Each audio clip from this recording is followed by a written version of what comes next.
I am Charmaine, 35 years old, and somehow still healing from wounds my family inflicted.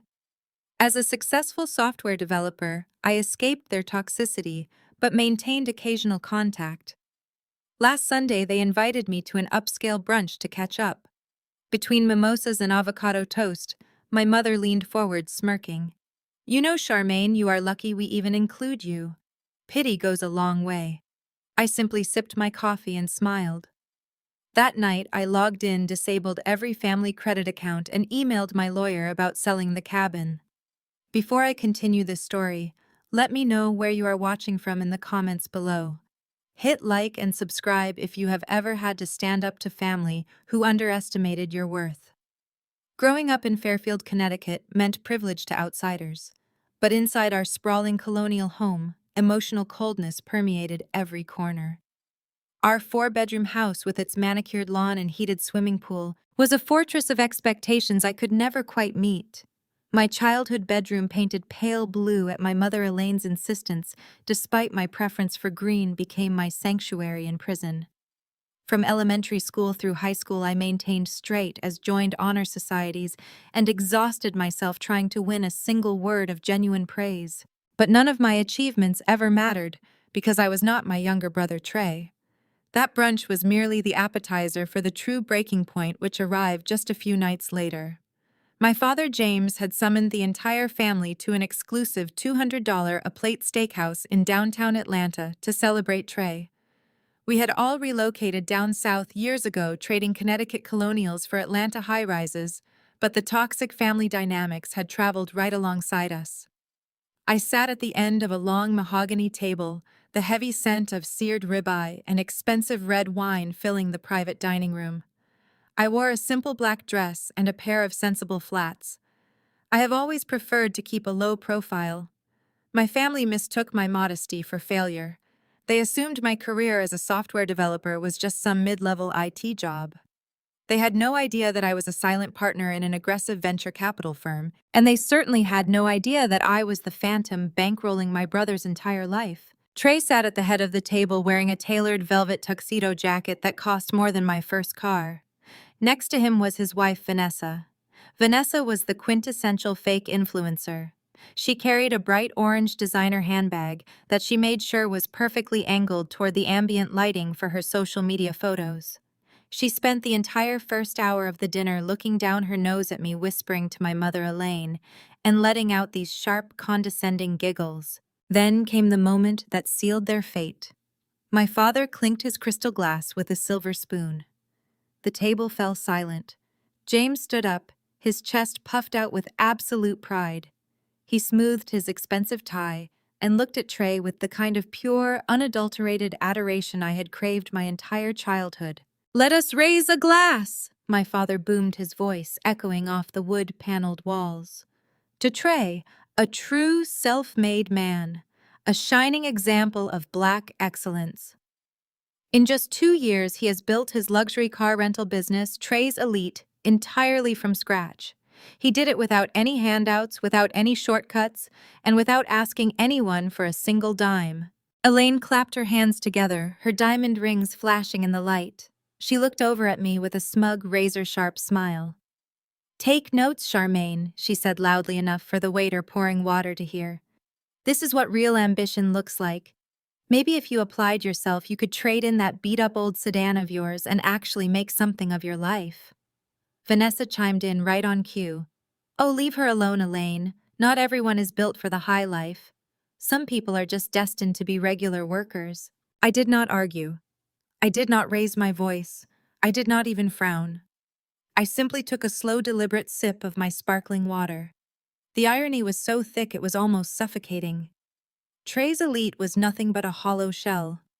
My self-made brother had not built an empire. He had built a house of cards on top of my credit score. 2 years ago, when he was crying about being totally broke and facing eviction, I quietly opened an $80,000 commercial line of credit to get him started. I made him an authorized user under my corporate account. The agreement was that he would pay me back within 6 months. He never paid back a single cent. He used my money to lease his flashy fleet of cars, pay for his tailored suits, and fund Vanessa's designer lifestyle. Underneath the heavy linen tablecloth, I pulled out my phone. The screen cast a faint glow on my lap. I bypassed my lock screen and opened my secure banking application. My finger hovered over the account's dashboard. I looked up at Trey, who was currently bragging to my father about how he was negotiating a massive contract to chauffeur visiting celebrities. He was completely oblivious to the fact that his entire existence was tethered to the device in my hand. I tapped on the business credit line. The balance was maxed out. $79,800. I navigated to the Authorized Users tab. Trey's name sat there in bold letters. I did not feel a shred of guilt. I did not feel any obligation to protect them anymore. My mother's words echoed in my head. Pity goes a long way. I tapped the red button labeled Revoke Authorized User. A confirmation prompt popped up on the screen. Are you sure you want to revoke this user? All associated cards will be immediately deactivated. I pressed confirm. The screen refreshed and Trey's name vanished into the digital void. I slid my phone back into my purse and picked up my fork, cutting into my asparagus, as if I had not just detonated a financial bomb right under their feet. The dinner carried on. They ordered the most expensive items on the menu: Wagyu beef butter, poached lobster tails, truffle macaroni and cheese, and 4 bottles of vintage wine. They laughed, they toasted, and they continued to throw passive-aggressive insults my way. I absorbed every single one of them, perfectly content in my silence. 2 hours later, the damage was done. The waiter, a polite young man in a crisp white apron, approached the table carrying a black leather folio. He placed it directly in front of James. My father waved him off and pointed to Trey. "Give it to the man of the hour," James said proudly. Trey smiled a wide, arrogant grin and reached into his jacket pocket. He pulled out a sleek, heavy metal credit card. It hit the silver tray with a loud clink. "Keep the change," my brother told the waiter smoothly. The waiter took the card and walked away. The family resumed their boasting. Vanessa was busy recording a video for her followers, panning her phone across the messy plates of expensive food. But exactly 3 minutes later, the waiter returned. He was not smiling anymore.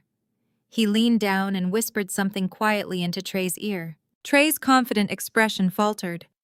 He let out a nervous chuckle. "Must be a security hold," he said loudly, clearly trying to save face in front of our parents. "It happens when you spend as much as I do. The bank just wants to make sure my card was not stolen." He reached into his wallet and handed the waiter a second card, a backup corporate card. The waiter nodded and walked away again. This time it only took 60 seconds for the waiter to return. He did not whisper. His voice was polite but carried clearly across the quiet dining room. "Sir, this card has also been declined. The system is showing that the account has been disabled." Vanessa stopped recording. Her phone dropped slightly. "What do you mean disabled?" she snapped at the waiter. "Try it again. You probably swiped it wrong." "I swiped it 3 times, ma'am," the waiter replied, keeping his professional composure. "If you have another form of payment, the total is $4,270. A heavy, suffocating silence dropped over the table. James looked at Trey, his brow furrowed in confusion. Trey was frantically tapping on his phone, his face draining of all color. "I cannot log into the portal," Trey muttered, panic rising in his voice. "It says my access has been revoked." Elaine looked horrified. James immediately turned his attention to me. His eyes hardened into that familiar commanding glare. "Charmaine," he barked, his voice laced with expectation. "Put this on your card. Trey is just having a banking glitch. You can cover your own brother for 1 night." I looked at my father. I looked at the panic-stricken face of my brother. I looked at Vanessa, who was gripping her orange handbag like a life preserver. I picked up my linen napkin, folded it neatly, and placed it on the table. Then I unzipped my small clutch and pulled out a single crisp $50 bill. I set it down right next to my empty water glass. "I am paying for my salad," I said, my voice completely steady and devoid of any emotion. "What is wrong with you, Elaine?" hissed, her eyes darting nervously toward the waiter. "Do not embarrass us. Pay the bill." I stood up from my chair and smoothed the front of my dress. I looked directly into Trey's terrified eyes. There is no banking glitch, Trey. I just disabled the $80,000 credit line you have been draining for 2 years. The self-made fund is officially closed. Trey's jaw dropped. Vanessa gasped loudly, covering her mouth with her hand. James slammed his fist on the table, rattling the silverware. "You cannot do this!" my father yelled, forgetting all about his precious public image. "I can, and I just did," I replied calmly. "Congratulations on your success, Trey. I am sure a self-made black entrepreneur like yourself can figure out how to pay for his own stake." I turned my back on them and walked out of the private room. I did not look back as my father shouted my name or as Vanessa started to cry. I walked through the elegant main dining area, stepped out into the warm Atlanta night air, and handed my ticket to the valet. As I drove away in my supposedly beat-up sedan, leaving them trapped with the restaurant manager, I felt something I had not felt in 35 years. Absolute unbreakable freedom. The morning sun filtered through the floor-to-ceiling windows of my penthouse apartment in Buckhead. I poured myself a cup of dark roast coffee and settled onto my plush leather sofa. My phone buzzed on the glass coffee table with an automated alert from my private bank. The corporate credit line I had severed the night before had officially triggered a system-wide default for all of Trey's business accounts. Because my $80,000 limit was the only liquid collateral backing his luxury vehicle leases, the commercial dealership's automated risk management software had instantly flagged his corporate account for immediate repossession. I smiled, taking a slow sip of my hot coffee. I did not need to be physically present at my father's massive megachurch this morning to witness the glorious fallout of my actions. I had a front row seat right on my phone, courtesy of my incredibly vain sister-in-law. I opened the Instagram application and tapped on Vanessa's profile. Her profile picture featured her draped dramatically over the hood of a white Porsche, looking like a discount reality television star desperate for relevance. The glowing purple ring around her avatar indicated she was broadcasting live to her followers. I joined the stream as an anonymous viewer, ensuring my name would not pop up in the viewer list. The screen filled with the bright sunny exterior of James's sprawling church campus, located in the most upscale suburb of Atlanta. My father was the head pastor of a congregation that catered almost exclusively to the city's wealthy elite. Image was everything to him, and poverty was treated like a moral failing. Vanessa held her phone high above her head, panning slowly across the pristine parking lot, before flipping the camera to show her heavily contoured face and oversized designer sunglasses. "Happy Sunday, my beautiful followers!" Vanessa cooed into the microphone, flashing a blindingly white smile. "We are out here at the sanctuary getting ready for an amazing service. We have some very special VIP guest speakers flying in from Los Angeles today to minister to the congregation. And of course, Trey's Elite is handling all of their ground transportation because we only deal with the best." She flipped the camera again, zooming in on the designated VIP drop-off zone, right near the main entrance of the massive brick church. There, gleaming under the bright morning sun, were 3 massive black-on-black Cadillac Escalades. They were freshly detailed tires shining, looking like a heavily guarded presidential motorcade. My mother Elaine stepped into the frame. She was wearing a tailored lavender suit and a matching wide-brimmed hat that practically screamed arrogance. She spotted Vanessa filming and immediately puffed out her chest, walking over to the vehicles with a regal stride. Elaine patted the hood of the lead Escalade like it was a prized racehorse she had personally bred. "Good morning, viewers," Elaine said, speaking directly into the lens. "We are just out here making sure everything is absolutely perfect for the visiting bishop and his entire entourage. My son Trey always provides the absolute best luxury experience for the kingdom. Excellence is in our blood. We do not do anything halfway in this family." I watched the viewer count climb steadily past 2,000 people. Vanessa's followers were eating it up, leaving hundreds of comments praising their blessed life and congratulating Trey on his booming business. Vanessa flipped the camera back to herself, playfully tossing her long hair over her shoulder. "You hear that, guys?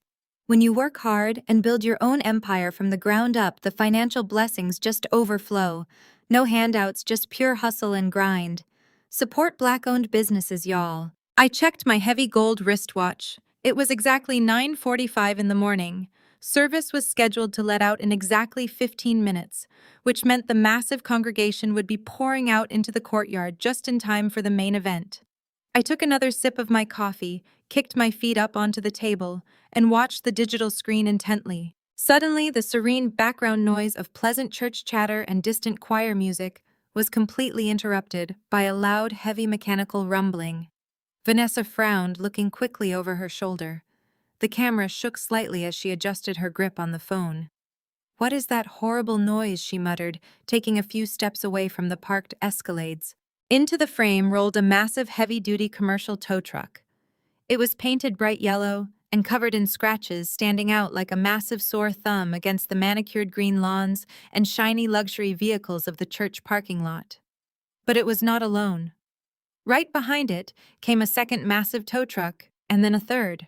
The loud diesel engines roared as they drove past the standard parking rows and pulled directly into the VIP drop-off zone, aggressively boxing in all three of the pristine Cadillac Escalades. Vanessa's face went completely pale. The live-stream chat instantly exploded with question marks, gasps, and laughing face emojis. "Excuse me, Vanessa," shouted her polished influencer voice, completely vanishing, replaced by a harsh, panicked shriek. "You cannot park those ugly trucks here. This is a private VIP lane for the church. Move them right now." The driver of the first tow truck hopped out of his elevated cab. He was a tall, burly man, wearing a neon high-visibility vest and carrying a thick metal clipboard. He completely ignored Vanessa's screaming and walked straight to the lead Escalade, quickly checking the vehicle identification number visible through the lower corner of the windshield. "Looks like a perfect match," he yelled back to the other tow truck drivers. "Hook them up, boys. We have a default order on all three vehicles." Vanessa dropped her arm, the camera lens pointing wildly at the blue sky and then the concrete pavement before she snatched it back up to eye level. Her perfectly curated broadcast was rapidly turning into a public relations nightmare broadcast live to thousands. "You need to leave this property right now," Elaine's voice screeched loudly from off-camera. "Do you have any idea whose church this is? Do you know who my son is?" I heard the heavy, unforgiving clanking of thick metal chains and the loud whine of hydraulic lifts engaging. The repo men were not wasting a single second of their time. They were seasoned professionals, and they had a very specific job to do. At that exact moment, the massive carved oak doors of the church sanctuary swung wide open. Hundreds of well-dressed churchgoers began flooding out into the courtyard, adjusting their suits and greeting one another. The timing could not possibly have been more perfect if I had scripted it myself. Right at the very front of the massive crowd was my father, James, walking proudly shoulder to shoulder with the highly anticipated visiting bishop from Los Angeles. James was gesturing grandly with his hands, no doubt bragging about the luxury VIP transport currently waiting for them at the curb. His grand gesture completely froze in midair. Through Vanessa's chaotic and shaky camera work, I saw James's face contort in absolute horror. The lead tow truck was already lifting the front wheels of the first heavy Escalade right off the ground. "What in God's name is going on out here?" James bellowed, his booming pastoral voice cutting sharply through the murmuring courtyard crowd. Trey came sprinting out of the sanctuary doors, his velvet suit jacket flapping wildly behind him. He looked like a man who had just watched his entire house catch on fire. He bolted past the confused bishop, shoved past James, and threw his body dangerously between the second tow truck and the middle Escalade. Stop the trucks right now!" Trey screamed, waving his arms frantically in the air. "There is a huge mistake. I paid the leases. You cannot take these cars." The repo man with the clipboard calmly held up a thick stack of printed legal paperwork. "No mistake at all, buddy. We got an automated ping from the bank at midnight. Your corporate line of credit was officially terminated. Without that required collateral, your commercial lease agreements went into immediate default. The bank ordered an emergency repossession due to the high flight risk of the assets. Step away from the vehicle right now before I call the local police." Trey's face turned a violent, sickening shade of ash gray.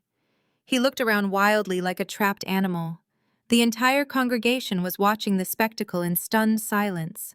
The wealthy visiting bishop looked deeply uncomfortable, whispering something quietly to his personal assistant and slowly backing away from my father. James looked like he was going to have a massive heart attack right there on the pristine church steps. The flawless, untouchable image he had spent decades meticulously cultivating was being violently shredded in broad daylight. "Do something!" Trey Elaine wailed loudly, clutching her expensive lavender hat to her chest as if she might faint on the concrete. "Pay the man right now. Give him your black card. Show them we have the money."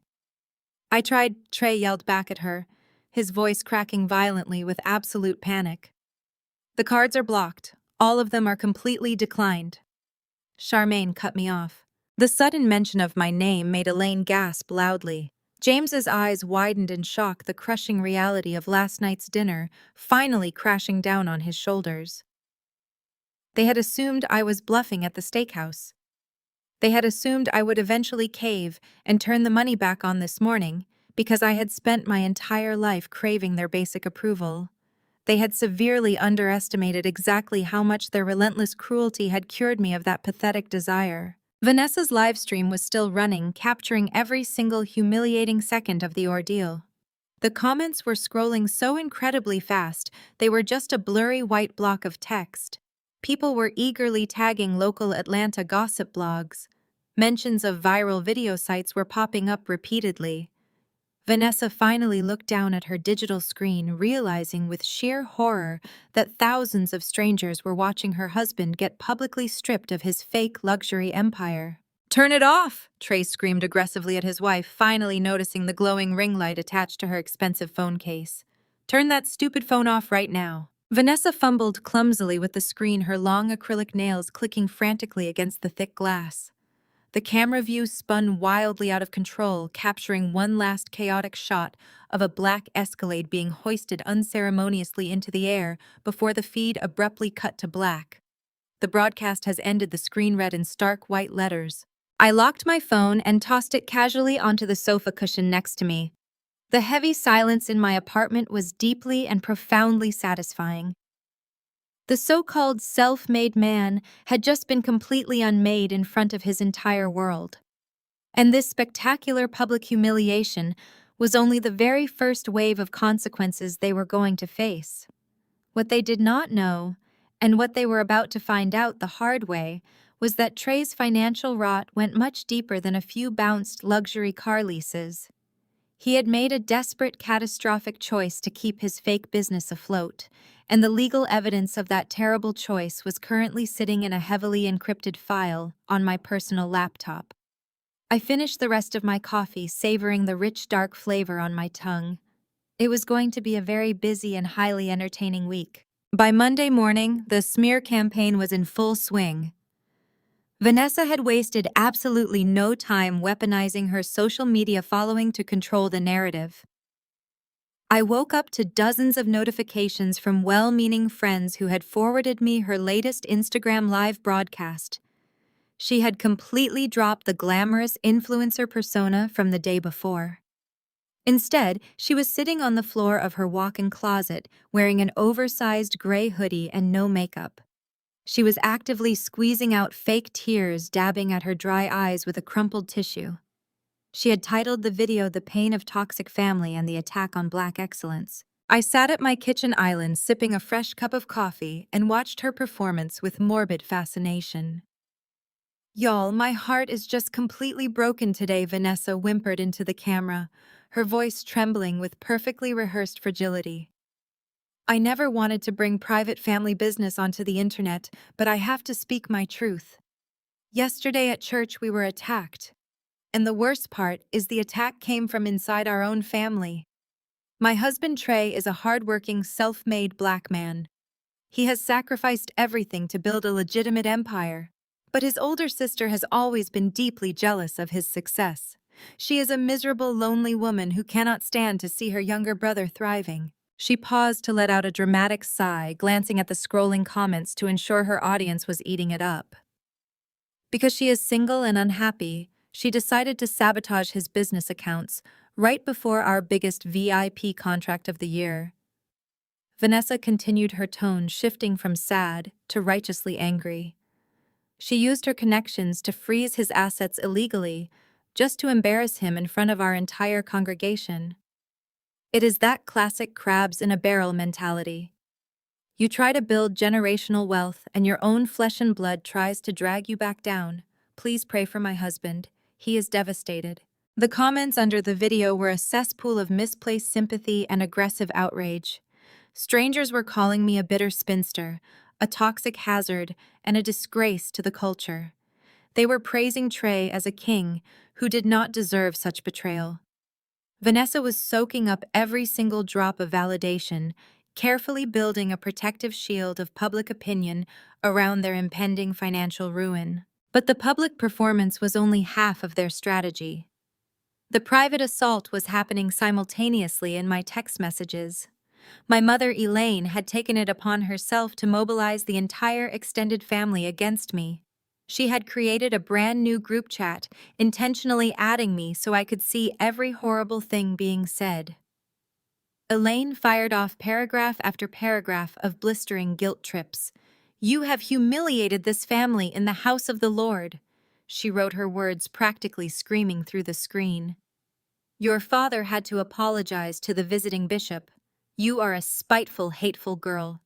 Trey is out here trying to provide for his wife, and you pull the rug out from under him because you are envious of his marriage and his ambition. You are dead to me until you fix this and apologize to your brother." My aunts and uncles, who only ever knew the fake version of Trey that my parents peddled, chimed in with their own messages of disgust. They quoted Bible verses about forgiveness and family loyalty. They told me I needed to seek counseling for my deep-seated resentment. Not a single one of them asked for my side of the story. Not a single one of them wondered why a self-made millionaire's entire fleet of cars could be repossessed just because his sister pressed a button on her phone. They preferred the comfortable lie over the ugly truth. I did not reply to a single message. I simply silenced the chat, turned off my phone screen, and went into my bedroom to get dressed for work. I did not feel a single ounce of guilt. I only felt a cold, sharp sense of clarity. Let them talk. Let them spin their pathetic little web of lies. They were about to learn that social media sympathy does not pay off corporate debt. An hour later, I was sitting in the main boardroom of my venture capital firm, located on the 40th floor of a sleek glass tower overlooking the sprawling Atlanta skyline. This was my true sanctuary. There were no fake influencers here. There were no hypocritical pastors or golden children. There was only cold, hard, undeniable capital. I was wearing a sharp, custom-tailored navy suit. I sat at the head of the long mahogany table reviewing a $50 million term sheet for a new tech acquisition. My partners were quietly discussing the valuation metrics, the room filled with the hushed, serious energy of people who actually moved markets. My secure private line buzzed in my pocket. It was a completely separate device from my personal phone, a number known only to my closest business associates and my wealth management team. I pulled it out and looked at the caller identification. It was Julian, my senior private banker at a massive global financial institution. Julian managed my 8-figure investment portfolio and handled all of my complex financial instruments. If he was calling me directly during market hours, it was not for a casual chat. "Excuse me for a moment, gentlemen," I said smoothly to my partners, standing up from the table. I walked out of the boardroom and stepped into my private soundproof corner office. I closed the heavy glass door behind me and answered the call. "Good morning, Julian. What do you have for me?" "Good morning, Charmaine," Julian replied, his voice uncharacteristically tense. "I apologize for interrupting your morning, but we have a highly critical situation that requires your immediate attention.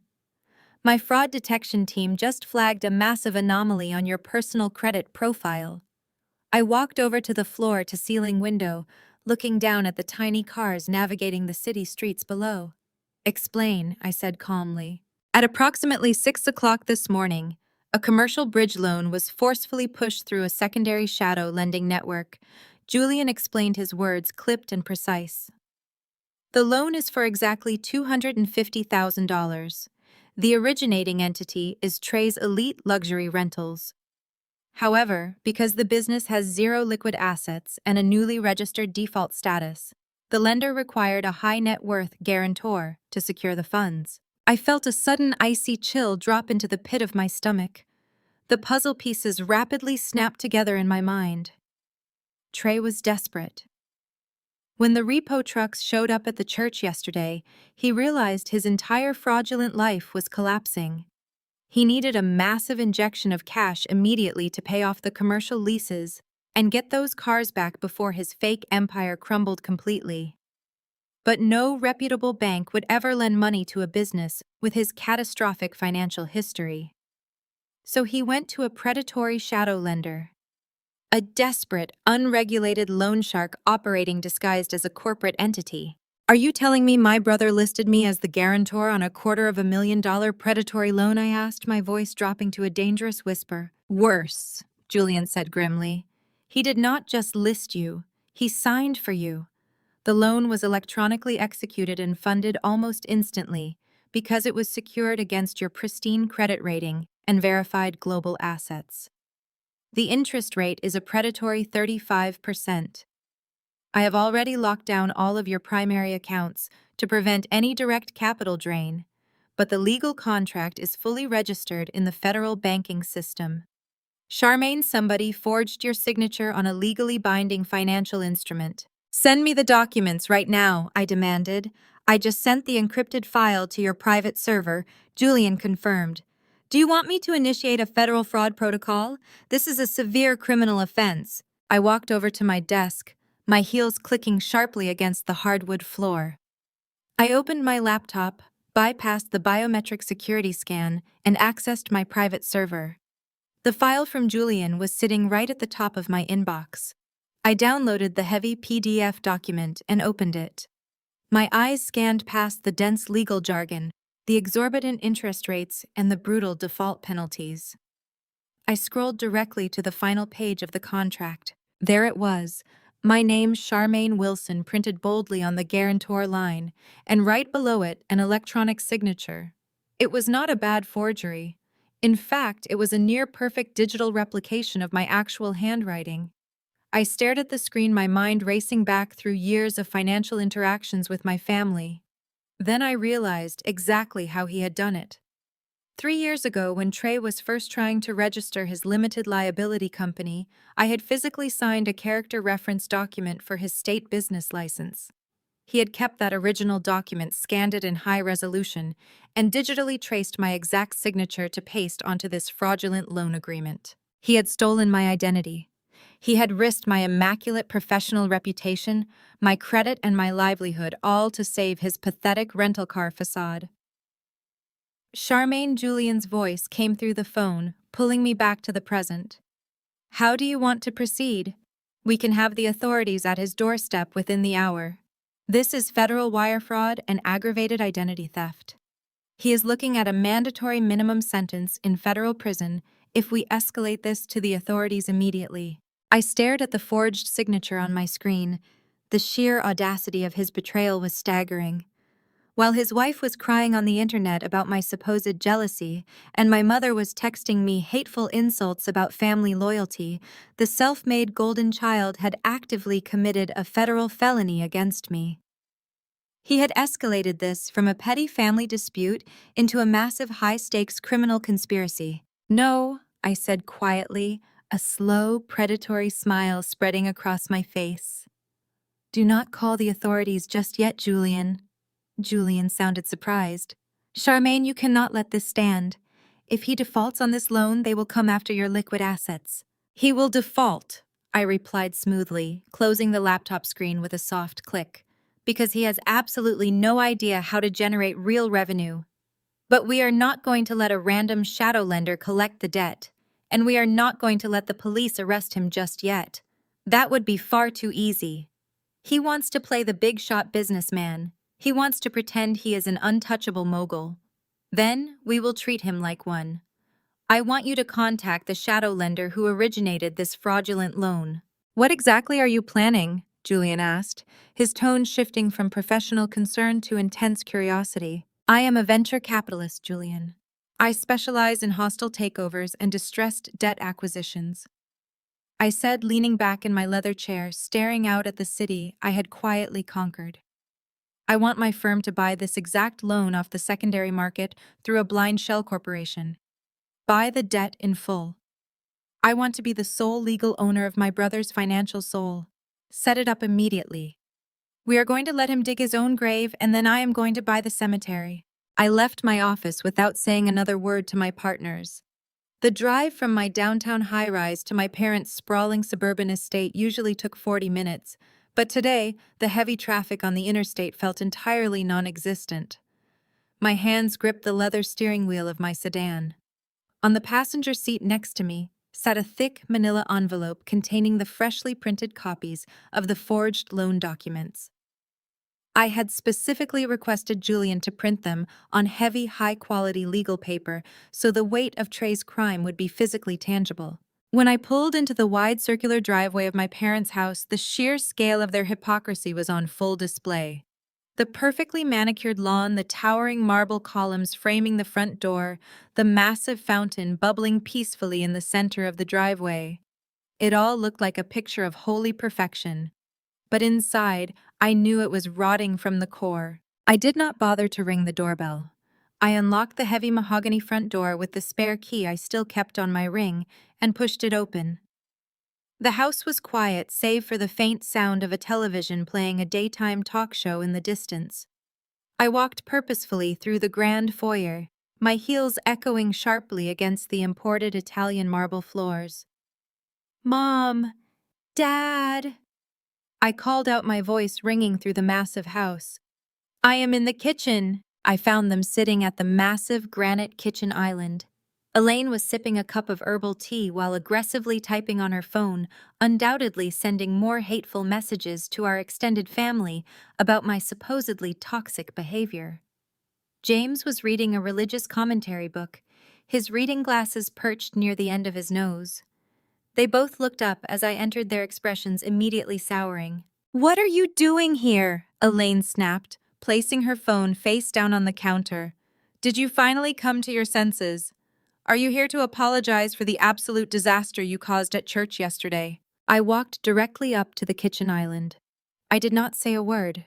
I simply unclasped the manila envelope, pulled out the thick stack of legal documents, and slammed them down onto the polished granite surface. The loud smack echoed sharply in the large open room, causing both of my parents to physically jump in their seats. "I am not here to apologize," I said, my voice dangerously calm. "I am here to show you exactly what your self-made golden child has been doing behind your backs. Read it." James frowned, taking off his reading glasses and picking up the first page. "What is this nonsense, Charmaine? We are not interested in looking at your bank statements to prove a point." "It is not my bank statement," I replied. "It is a commercial bridge loan for $250,000, with a predatory interest rate of 35%, originating from an unregulated shadow lender." Elaine scoffed, rolling her eyes. "So what? Trey is a businessman. Businessmen take out loans to scale their operations. You are just upset that he found another way to fund his empire without your controlling money." "Turn to the last page, Mom," I instructed coldly. "Look at the guarantor signature line." James flipped past the dense legal jargon and stopped abruptly at the final page. His eyes scanned the bottom of the document. I watched his face closely, waiting for the righteous anger of a moral pastor to take over. I waited for the shock, the outrage, the realization that their beloved son was a criminal. James stared at my printed name and the flawless digital replication of my signature right beneath it. He blinked once, then twice. "Trey forged my signature at 6 o'clock this morning," I stated clearly, letting the reality of the situation fill the silence. "He committed federal wire fraud and aggravated identity theft to secure $250,000. He tied my pristine credit profile and my personal assets to a loan shark because his fake rental car company has absolutely zero liquid capital. He is facing federal prison, Dad." The kitchen went completely silent. The only sound was the low hum of the expensive stainless steel refrigerator. I watched my parents process the information. I expected horror. I expected them to finally break down and admit that Trey was out of control, that they had enabled a monster. Instead, James slowly placed the documents back onto the granite counter. He took a deep breath, rubbed his temples, and looked up at me with an expression that was not horrified, but profoundly annoyed. "Well," James sighed heavily, "why did you force him to do this?" I stared at him, genuinely wondering if I had misheard. "Excuse me, you backed him into a corner." Charmaine James argued, his voice rising with defensive anger. "You humiliated him in front of the entire church. You let those repo men take his vehicles. What did you expect him to do? He is trying to save his business. He just borrowed your good name because you gave him no other choice." "Borrowed my good name," I repeated, the absolute absurdity of the phrase burning in my throat. "He did not borrow my name. He stole my legal identity to secure a predatory loan. That is a felony." Elaine slammed her hand down on the counter. "Do not use that word in this house. My son is not a felon. He made a mistake under extreme pressure that you deliberately caused. You have all that money sitting around hoarding it for yourself while your own brother is drowning. You could easily pay this off right now and make it all go away." I looked back and forth between them. The delusion was so deeply entrenched that it was practically an architectural feature of their minds. They were completely incapable of holding Trey accountable. In their twisted reality, the victim was the villain, and the criminal was just an ambitious boy who had been misunderstood. "You want me to pay off $250,000 to a loan shark to cover up a federal crime?"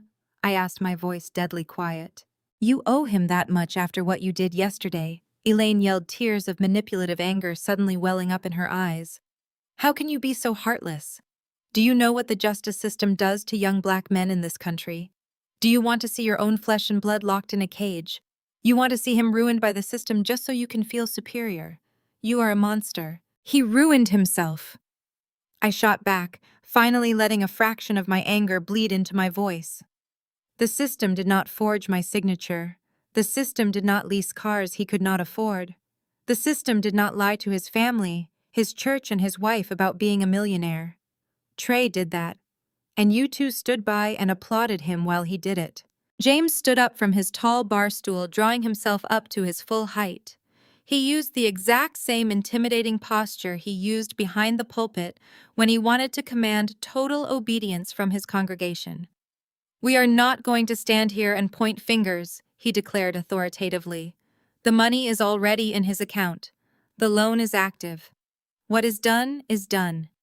We need a solution, and we need it immediately before this lender causes real problems." James reached into his shirt pocket and pulled out a sleek silver pen. He clicked it open and pushed it across the granite island toward me, tapping the thick legal document with his index finger. "Sign a retroactive approval," James commanded. I looked at the pen, then at my father's stern, unyielding face. "If you sign a sworn affidavit stating that you gave him verbal permission to act as your proxy, the forgery charge disappears," James explained rapidly, slipping smoothly into crisis management mode. "It becomes a legal consensual guarantee. Then you contact this lender, pay the principal balance to close the account, and we never speak of this again. We will protect the family name. We will protect Trey's marriage to Vanessa. You will do this, Charmaine. It is your duty as his older sister." Elaine nodded vigorously, wiping a stray tear from her cheek. "It is the Christian thing to do.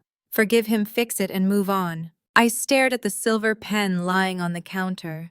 It represented every single time I had ever been asked to shrink myself for their comfort. It represented the pale blue bedroom I never wanted. It represented the straight-A report cards that were completely ignored. It represented the $80,000 I had quietly handed over out of a misplaced sense of duty. They wanted me to sign away my dignity, my legal protection, and my hard-earned wealth, all to maintain the illusion of their perfect family. I reached out slowly and picked up the silver pen. James let out a small, heavy sigh of relief. Elaine's shoulders relaxed. They thought they had won. They thought the old Charmaine, the desperate approval-seeking daughter, had finally resurfaced to clean up another one of Trey's massive messes. I held the pen over the blank space at the bottom of the document. Then I closed my fist around it and dropped it directly into the open trash can sitting next to the kitchen island. "No," I said.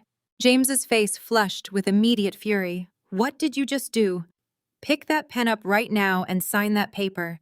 "I am not signing anything," I said, picking up the forged documents and sliding them smoothly back into the manila envelope. "And I am certainly not paying off a predatory loan shark." "You are going to let him go to jail," Elaine shrieked, her voice echoing painfully off the high ceilings. "You are going to destroy your brother's life over a piece of paper." I looked at my mother, feeling absolutely nothing but a deep, profound pity. "I am not going to destroy his life, Mom. I am just going to stop protecting it. You wanted a self-made man. Now you get to watch him navigate the consequences of his own actions." I turned my back on them and walked purposefully toward the grand foyer. James's heavy footsteps followed right behind me. Charmaine James roared, his voice shaking with a terrifying mix of rage and absolute panic. "If you walk out that door and call the police on your brother, you are no longer a part of this family. I will completely disown you. You will have no father. You will have no mother. We will cut you out completely." I stopped with my hand resting on the brass handle of the heavy front door.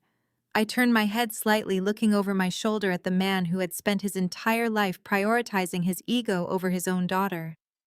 "Dad, you cannot fire someone who already quit," I said softly. "I am not calling the police today. I am going to handle this my own way." "What does that mean?" James demanded, his face pale and sweating. "What are you going to do?" I opened the heavy mahogany door, letting the warm afternoon air flood into the suffocating house. "You will find out very soon," I replied. "Tell Trey to check his mail." I walked out, pulling the door shut behind me with a solid, echoing thud. I did not wait to hear their protests.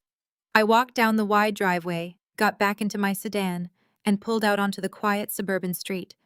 My phone was already in my hand. I dialed Julian's secure number. He answered on the first ring. "Are we moving forward?" Charmaine Julian asked immediately. "Yes," I said, watching my parents' massive estate shrink in the rearview mirror. "Execute the purchase of the loan. Do it fast and do it quietly. I want full ownership of his debt by tomorrow morning. It is time to let the trap snap shut." As I drove back toward the city, the adrenaline slowly faded, replaced by a calm, calculated focus. The betrayal stung, of course it did. Hearing my own mother accuse me of ruining a young black man when she was actively protecting a criminal who had victimized her daughter was a profound psychological blow. But it was also the final piece of closure I needed. Any lingering guilt I might have harbored about my incoming retaliation had been completely erased on that granite kitchen island. Trey had crossed a line that could never be uncrossed. But my parents had drawn the map, paved the road, and handed him the keys to cross it. They were all complicit. And in the world of high-stakes venture capital, complicity was not an excuse, it was a liability. I pressed my foot harder on the gas pedal, the engine of my unassuming sedan purring steadily. The emotional warfare was officially over. The financial execution had begun. While my financial traps were quietly snapping into place across the city, the illusion of Trey's elite luxury rentals was rapidly disintegrating from the inside out. The sleek glass-fronted office space Trey leased in Midtown Atlanta purely for appearances had turned into a suffocating pressure cooker. It was Tuesday morning and the air conditioning was broken, but Trey was sweating for entirely different reasons. Monday had been a blur of frantic phone calls, ignored emails, and desperate attempts to secure temporary capital. Tuesday, however, was payday. Trey sat behind his massive rented mahogany desk, staring at a laptop screen that displayed nothing but frozen accounts and negative balances. The automated repossession from Sunday had triggered a cascading failure. The commercial dealership had officially terminated their contract, meaning the few luxury sedans he still possessed were currently being tracked by GPS for imminent recovery.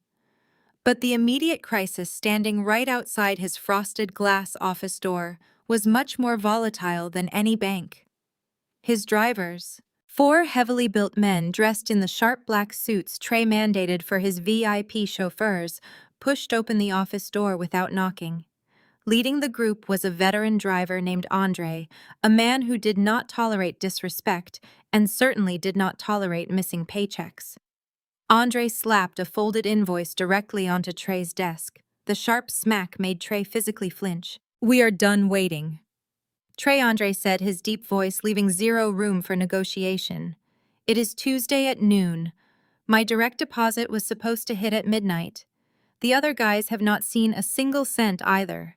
We are not doing another run to the airport until our money clears the bank." Trey forced a stiff, arrogant smile, desperately trying to project the authority he no longer possessed. "Come on, Andre. You know how these corporate bank accounts operate. We just switched our merchant processing system over the weekend. There is a slight delay with the wire transfers. I will have accounting expedite the checks by tomorrow morning." "There is no accounting department, Trey. It is just you sitting at that desk, sweating through your designer shirt," another driver snapped, stepping forward. "We all saw the video of your cars getting towed at the church on Sunday. Everyone in Atlanta saw it. You are broke." Trey stood up, his face flushing with defensive anger. "That was a clerical error with the leasing agency. It has already been resolved. I am running a multi-million-dollar enterprise here. Do you really think I cannot cover a few measly payroll checks?" Andre leaned over the desk, invading Trey's personal space. "I think you are a fraud playing dress-up. And if I do not have my $4,000 in cash by 5 o'clock today, I am taking everything I know straight to the local blogs. I will tell the gossip sites exactly how Trey's Elite operates. I will tell them about the bounced checks, the fake VIP lists, and how your own sister cut off your allowance in front of the whole congregation. Your reputation in this city will be permanently destroyed." The threat hit Trey like a physical blow. The only thing he valued more than money was his image. If the drivers exposed the inner workings of his failed company to the ruthless Atlanta gossip blogs, he would become a permanent laughingstock. He would be exiled from every high society event and elite networking circle he had painstakingly crawled into. Okay, Trey said rapidly, raising his hands in surrender, his fake confidence completely shattering. "Do not go to the blogs. I am finalizing a massive private bridge loan today. The capital is completely secured. I will get you your cash by the end of the day. Just give me until 5 o'clock. Andre stared at him for a long, heavy moment before tapping the desk twice. 5 o'clock, Trey. After that, we go public." The men turned and walked out of the office, leaving Trey alone in the quiet, suffocating room. He slumped back into his expensive chair, burying his face in his trembling hands.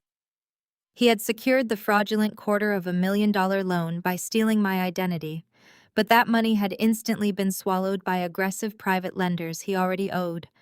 He was completely out of options, out of time, and dangerously out of cash. Across town, inside their heavily mortgaged luxury townhouse, Vanessa was fighting her own desperate battle to maintain the illusion of their perfect life. Following the absolute disaster of Sunday's church livestream, she had lost over 5,000 followers. Her comment sections were flooded with people mocking the repossession and calling her husband a broke scammer. She had spent the entire weekend aggressively deleting comments and blocking users, but the digital bleeding simply would not stop. She needed a distraction. She needed a massive flex to prove to the internet that they were still wealthy and unbothered. She had a lucrative sponsored post scheduled for a high-end luxury hair extension company. The creative brief specifically required her to showcase an extravagant, wealthy lifestyle. Vanessa marched up the spiral staircase to her massive custom walk-in closet, determined to stage the perfect photo shoot. She mentally assembled her outfit, a silk slip dress, imported heels, and her ultimate status symbols. Her collection of authentic Hermès Birkin bags. She walked toward the illuminated display shelves located at the very back of the expansive closet. These shelves were her pride and joy. She had meticulously curated the bags over the last 2 years, demanding Trey buy them for her as proof of his success. There was the black Togo leather Birkin, the bright orange Epsom, and the rare diamond-encrusted Kelly bag. They were worth over $80,000 combined. Vanessa turned the corner and froze. The illuminated glass shelves were completely empty. She blinked, her mind refusing to process the vacant space. She stepped closer, frantically scanning the surrounding cubbies and hanging racks. Nothing. The bags were gone. Panic instantly gripped her chest. She sprinted out of the closet and ran down the hallway, yelling for the housekeeper who came twice a week. But the townhouse was entirely empty. She tore through the master bedroom, pulling out drawers and checking underneath the king-sized bed. She checked the guest rooms. She checked the downstairs coat closet. Her breathing grew shallow and rapid. Those bags were not just accessories. They were her literal safety net.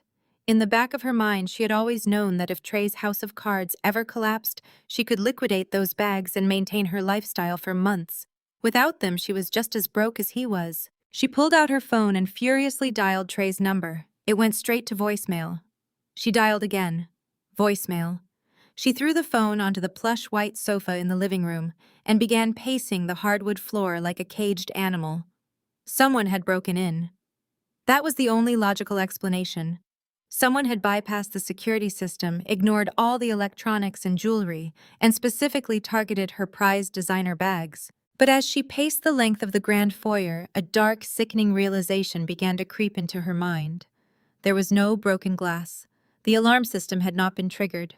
The front door was perfectly locked. It was an inside job. And there was only one other person who possessed the security codes and the desperate need for massive amounts of untraceable cash.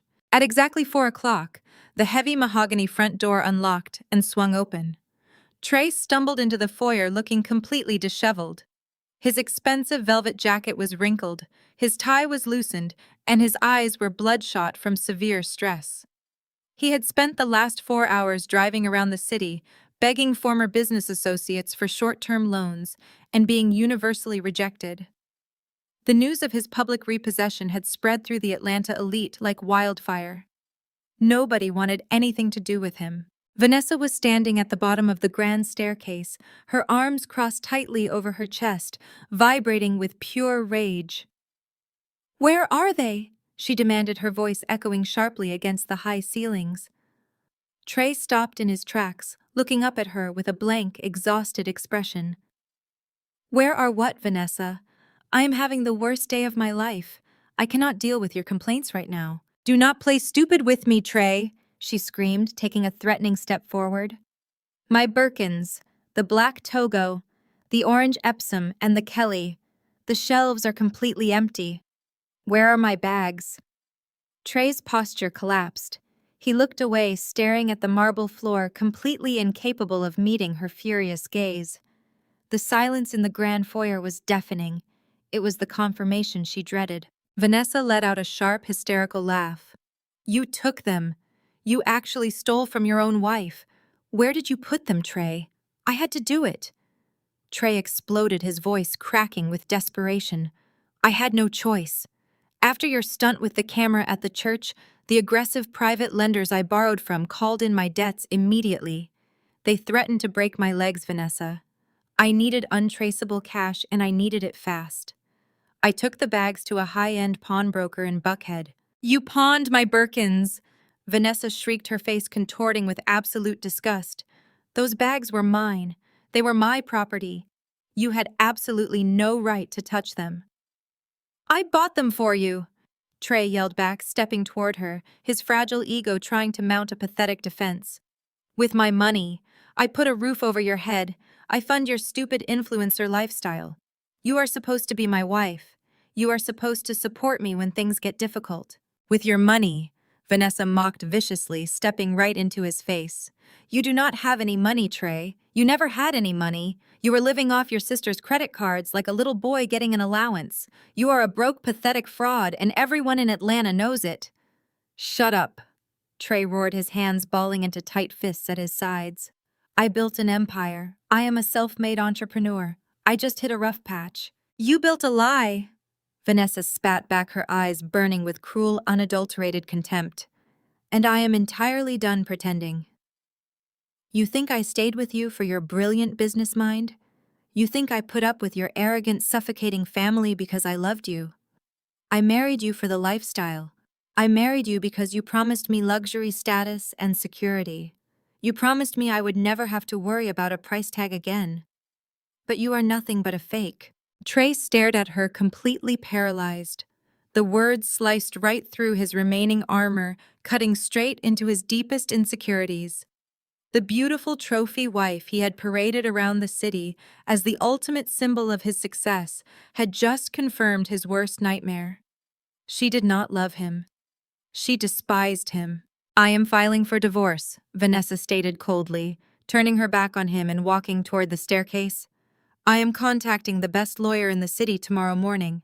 I am taking half of whatever pitiful assets you have left, and I am demanding spousal support. You better figure out how to get my bags out of pawn, because I am adding them to the settlement demand. Vanessa, please, Trey whispered, his voice trembling. The arrogant entrepreneur completely vanishing, leaving only a terrified broken boy in his wake. Do not do this. Do not leave me right now. My drivers are threatening to expose me. The business is crashing. I need you.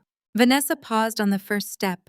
She looked over her shoulder, her perfectly contoured face devoid of any sympathy. You do not need me, Trey. You need a miracle. And unfortunately for you, your sister took the checkbook when she left. The heavy front door of the townhouse slammed shut, leaving Trey completely alone in the echoing foyer. Vanessa was upstairs packing her bags. His drivers were waiting for their cash. The police could be knocking on his door at any moment if Charmaine decided to hand the forged documents over to the authorities. He had run out of time, out of excuses, and out of leverage. There was only one place left to go. The only place that had consistently rewarded his failures with blind, unconditional support. Trey stumbled out to his personal car, the only vehicle not tied to his commercial lease agreement, and drove erratically toward the suburbs. When he burst through the front doors of his parents' estate, he did not bother keeping up appearances. He collapsed onto the expensive living room sofa and openly sobbed. James and Elaine rushed into the room, their faces pale with immediate concern. She is going to destroy me, Mom. Trey wept, burying his face in his trembling hands. Charmaine is going to send me to federal prison. The drivers are going to the press later this afternoon. I am going to lose everything, and it is all because Charmaine set me up to fail. Elaine dropped to her knees beside the sofa, pulling his head to her chest as if he were a wounded toddler. Hush now, Trey. We will not let that happen. We are your family. We protect our own. James paced the length of the Persian rug, his jaw clenched tight. How much do you need to clear the immediate debt, stop the repossession, and get the drivers paid? Trey looked up, his eyes red and desperate. $400,000. I need it today, Dad. If I do not have the capital cleared by the end of the business day, the lenders are going to take the company and Charmaine is going to call the police. She told me she was handling it her way. She wants to see me ruined. James stopped pacing. $400,000 was not casual cash, even for a highly successful megachurch pastor. Their massive suburban estate was fully paid off, a testament to decades of collecting tithes and managing church funds. But their actual liquid savings were tied up in conservative retirement accounts. Traditional banks take 30 days to underwrite a loan, James muttered, calculating the risk in his head. We do not have 30 days. We barely have 3 hours. Then we go outside the traditional banks, Elaine insisted, firmly looking up at her husband with fierce, misguided determination. James, this is our son, our legacy. We cannot let that bitter, spiteful girl ruin his life. We have the equity in this house. We have your pastoral retirement fund. We can leverage it. We have to save him. James looked at the sprawling, opulent living room around him. He had spent his entire life building an image of untouchable prosperity. If Trey went to prison for fraud, the scandal would destroy James's career and his standing in the church. The congregation would never respect him again. He was not just saving his son. He was saving himself. I know a private equity broker in Buckhead, James said quietly, his voice heavy with the weight of the massive gamble he was about to take. He handles high-risk commercial bridge loans for clients who need immediate liquidity. They can wire the funds by this afternoon, but they require hard collateral. Within an hour, James and Elaine were sitting in a sleek, dimly lit office across from a ruthless private lender. They signed away the absolute security of their golden years without a single second thought. They took out a massive high-interest reverse mortgage on their fully paid-off family estate. They liquidated James's entire pastoral retirement fund to bundle the cash into a single commercial loan directed straight into the business accounts of Trey's elite luxury rentals. They tied their entire net worth, their home, and their future to a failing, fraudulent company. And they did it all firmly believing they were outsmarting me. At 2:15 in the afternoon, I was sitting at my desk reviewing the quarterly earnings report of a tech startup my firm had recently acquired. The soft ambient hum of the city filtered through the glass windows. My private line buzzed. It was Julian. Charmaine. Julian said, his tone entirely professional, but carrying a distinct edge of disbelief. You are going to want to log into the proprietary tracking system. Our algorithms just flagged a massive secondary market transaction linked to the target entity. I opened a new tab on my secure browser and logged into the firm's distressed asset monitoring software. My venture capital firm utilized a highly advanced proprietary algorithm that constantly scanned regional financial databases for high-risk commercial loans. Since I had ordered Julian to track every single financial movement related to Trey's LLC, the system had instantly flagged the new injection of capital. I pulled up the digital ledger. A fresh wire transfer of exactly $400,000 had just hit Trey's frozen business account. Where did this capital originate from? I asked, my eyes scanning the heavily encrypted data lines. There is not a single legitimate bank in this state that would underwrite a loan for a company currently in default. You are correct, Julian replied. It did not come from a bank. It came from a private equity firm in Buckhead, a firm that specializes in predatory lending. But that is not the interesting part, Charmaine. Look at the collateral section. I scrolled down the digital document. My breath caught slightly in my throat. Listed clearly under the collateral guarantee was the precise address of my parents' massive suburban estate. Right beneath the property address was a secondary liquidation clause attached to my father's pastoral retirement fund. I sat back in my leather chair staring blankly at the glowing screen. The sheer magnitude of their absolute foolishness was almost difficult to comprehend. They had actually done it. They were so blinded by their toxic devotion to the golden child that they had willingly stepped directly into the line of fire.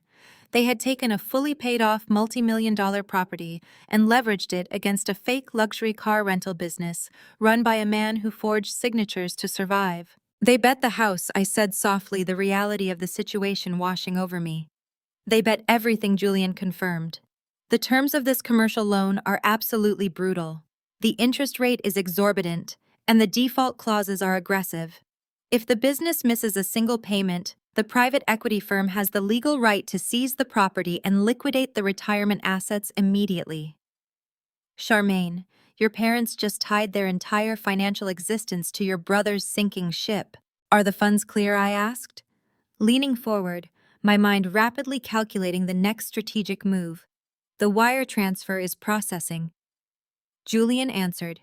It will hit his operating account by 3 o'clock. He will likely use it to pay off the drivers to keep them quiet. He thinks he just bought himself another lifeline. He did not buy a lifeline, I stated, my voice completely cold. He just bought himself a heavier anchor. And my parents willingly chained themselves to it. What are your orders? Julian asked. Do not touch the new loan yet, I instructed. Let the money clear. Let him pay his drivers. Let him feel a false sense of security. Let my parents believe they successfully rescued their precious son. The higher they climb on this ladder of delusion, the harder the fall is going to be when we finally kick it out from under them. Understood, Julian said. And what about the original forged loan? The one we purchased this morning? I smiled, a sharp, dangerous expression that nobody in my family had ever seen. The shell company now fully owns the forged loan. According to the contract, the first massive balloon payment is due this Friday. because the moment he defaults on the loan that I now own, we trigger the cross-collateralization clauses. We will slowly let him bleed out the $400,000 he just stole from his parents. And when the well runs completely dry, we take everything. I stood up and walked over to the floor-to-ceiling window of my corner office. My parents had always demanded that I sacrifice my own well-being to ensure Trey's comfort. They had demanded I accept his abuse. Now they had sacrificed themselves. They had willingly handed over the keys to their kingdom just to spite me. It was a poetic, devastating tragedy entirely of their own making. I took a breath, feeling a profound sense of peace. The board was set. The pieces were locked in place. The trap was fully armed, and they had walked right into it with their eyes wide open. The rest of the week moved with a cold, calculated efficiency that only the world of high finance could truly appreciate.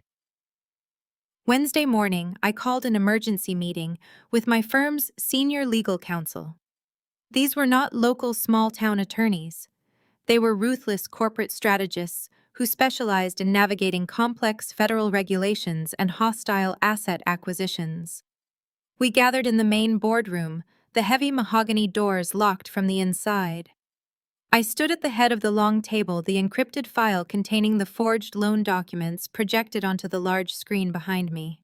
Next to it was the digital ledger showing the new $400,000 commercial mortgage my parents had secured against their home. I outlined the situation with complete emotional detachment.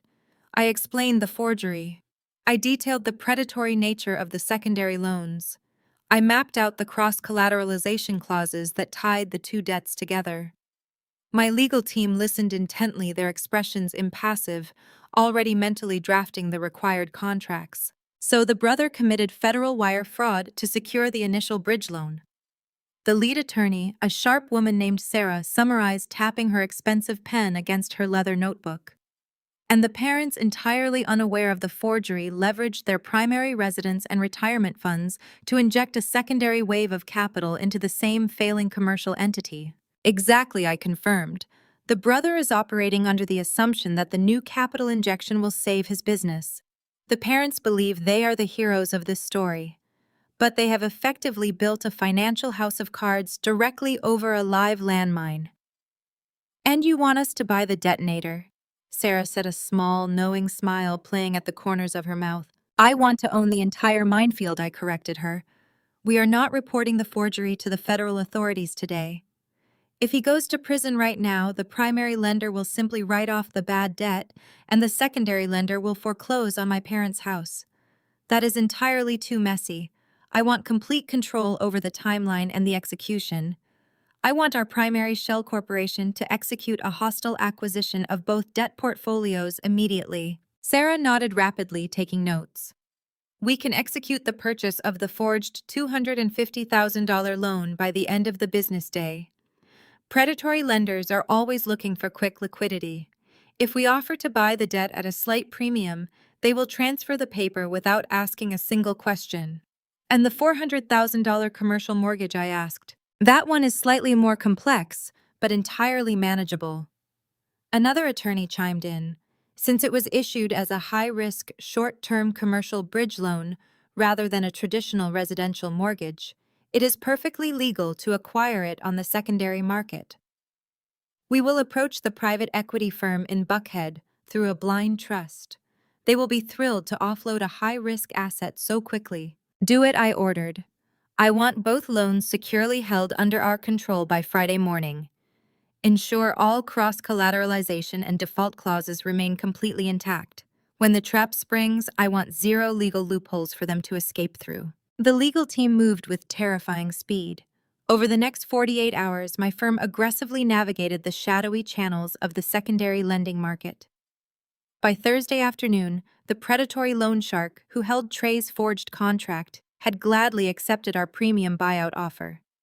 The debt was quietly transferred to a blind shell corporation entirely controlled by my venture capital firm.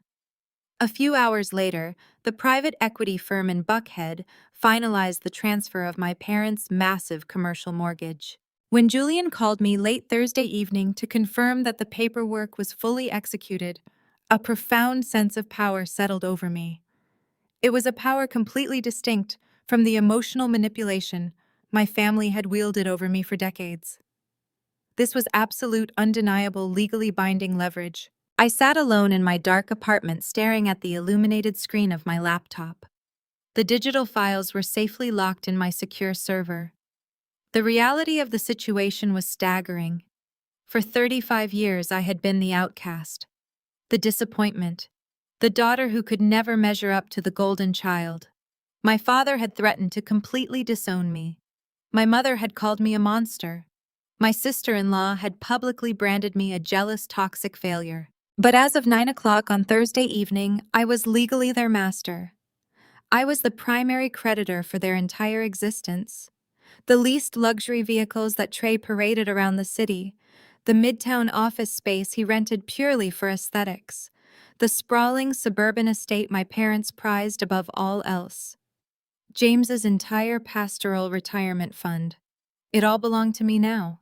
If they missed a single payment, if they defaulted by a single day, I held the absolute legal authority to seize every last asset they possessed. I closed the laptop and walked over to the expansive windows looking out over the glittering Atlanta skyline. They had spent my entire life trying to make me feel incredibly small. But from where I was standing now, holding the deeds to their entire world, they looked microscopic. The real beauty of the trap was that they had absolutely no idea it existed. As far as Trey knew, he had successfully bought himself more time. He had used the $400,000 from our parents to pay his angry drivers and quiet the rumors of his impending bankruptcy. He was likely walking around his rented office right now, chest puffed out, fully convinced he had outsmarted me and outmaneuvered the consequences of his own actions. James and Elaine were probably sleeping soundly in their massive house, secure in the delusional belief that their massive financial sacrifice had saved their precious son and preserved their pristine public image. They believed the crisis had been successfully averted. They believed I was simply a bitter, defeated woman who had lost the battle. But the first massive balloon payment on the forged $250,000 loan was due at exactly 5 o'clock on Friday evening. It was a brutal, predatory term designed specifically to force an immediate default. The shadow lender had structured it that way, and I had ensured that exact term carried over during the acquisition. Trey did not have the capital to make that payment. He had blown the entirety of my parents' bailout money on past due payroll, late fees, and aggressive damage control. He was completely tapped out. When the clock struck 5 on Friday, he would officially be in default. And because of the cross-collateralization clauses, his default would instantly trigger a default on my parents' massive commercial mortgage. The financial guillotine was raised, locked, and ready to drop. All I had to do was wait for the clock to run out. But Trey, completely oblivious to the massive blade hanging directly over his neck, decided to throw a lavish party instead.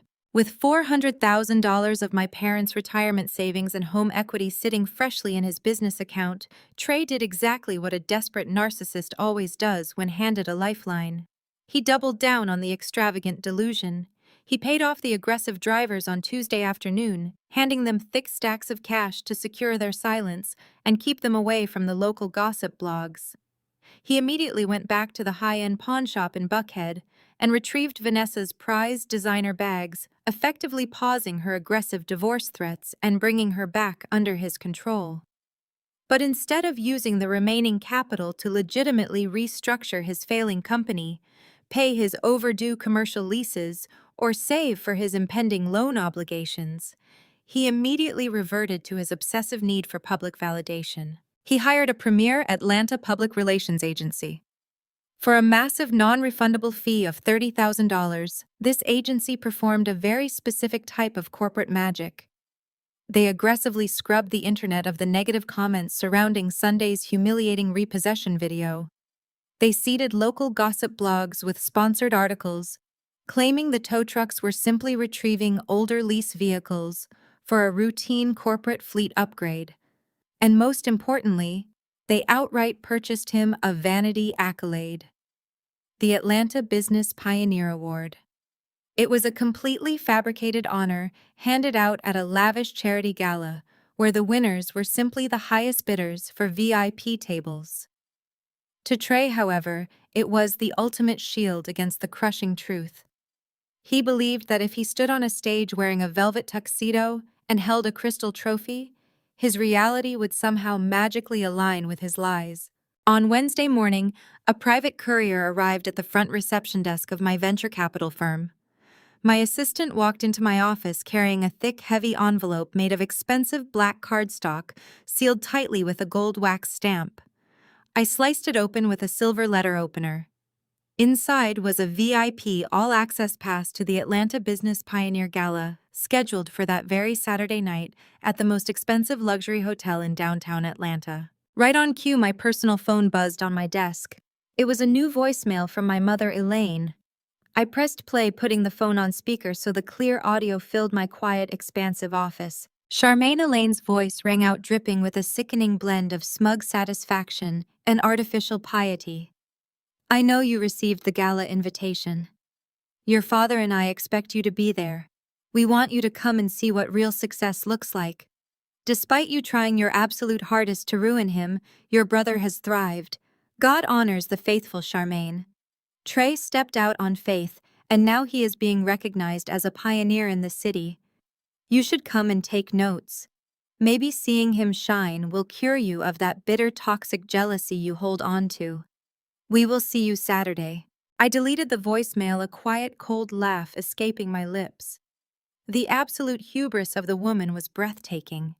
She was openly mocking me, completely unaware that the very foundation of her arrogant confidence was a high-interest commercial loan secured by her own beloved home, a loan that I currently owned in full. They were dancing wildly on the edge of a jagged cliff, completely blindfolded, and aggressively mocking the only person holding the safety rope. But the true masterpiece of their spectacular self-destruction arrived on Friday afternoon. The first massive balloon payment on the forged $250,000 loan was scheduled for automatic withdrawal at exactly 5 o'clock. This payment was crucial. It was $50,000, specifically designed by the original predatory lender to ensure immediate liquidity or trigger an instant, catastrophic default. Since my shell corporation had acquired the loan, that $50,000 was scheduled to drop directly into my firm's holding account. At 4:45, Julian walked briskly into my office. He did not sit down. He simply stood in front of my large mahogany desk, holding a sleek digital tablet. "Are we watching the wire transfer?"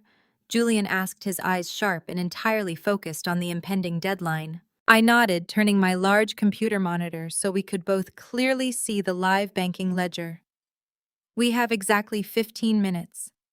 He had $400,000 deposited on Tuesday.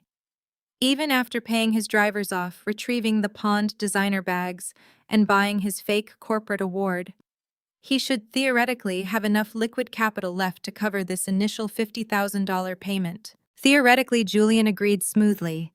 But we are dealing with a man who prioritizes optics over basic survival. We watched the digital clock on the bottom corner of my screen tick down. 4:50, 4:55, 4:59. The silence in the room was heavy with anticipation. At exactly 5 o'clock, the banking ledger refreshed automatically. A transaction attempt appeared in bright yellow text indicating a pending status. The automated system was reaching into Trey's operating account to pull the required $50,000 to satisfy the predatory contract. For 5 long, agonizing seconds, the screen held the yellow pending status. Then the text flashed violently and turned blood red. Declined. Insufficient funds. Julian let out a low, sharp whistle. He missed it. The balloon payment just bounced. I leaned forward in my leather chair, my brow furrowed in genuine disbelief. How is that mathematically possible? Where did the rest of the $400,000 go? Pull his detailed transaction history for the last 48 hours. Julian tapped the screen of his tablet, accessing the back-end financial data our algorithms had already scraped. He scanned the recent expenditures, his expression shifting rapidly from professional curiosity to utter, undeniable disgust.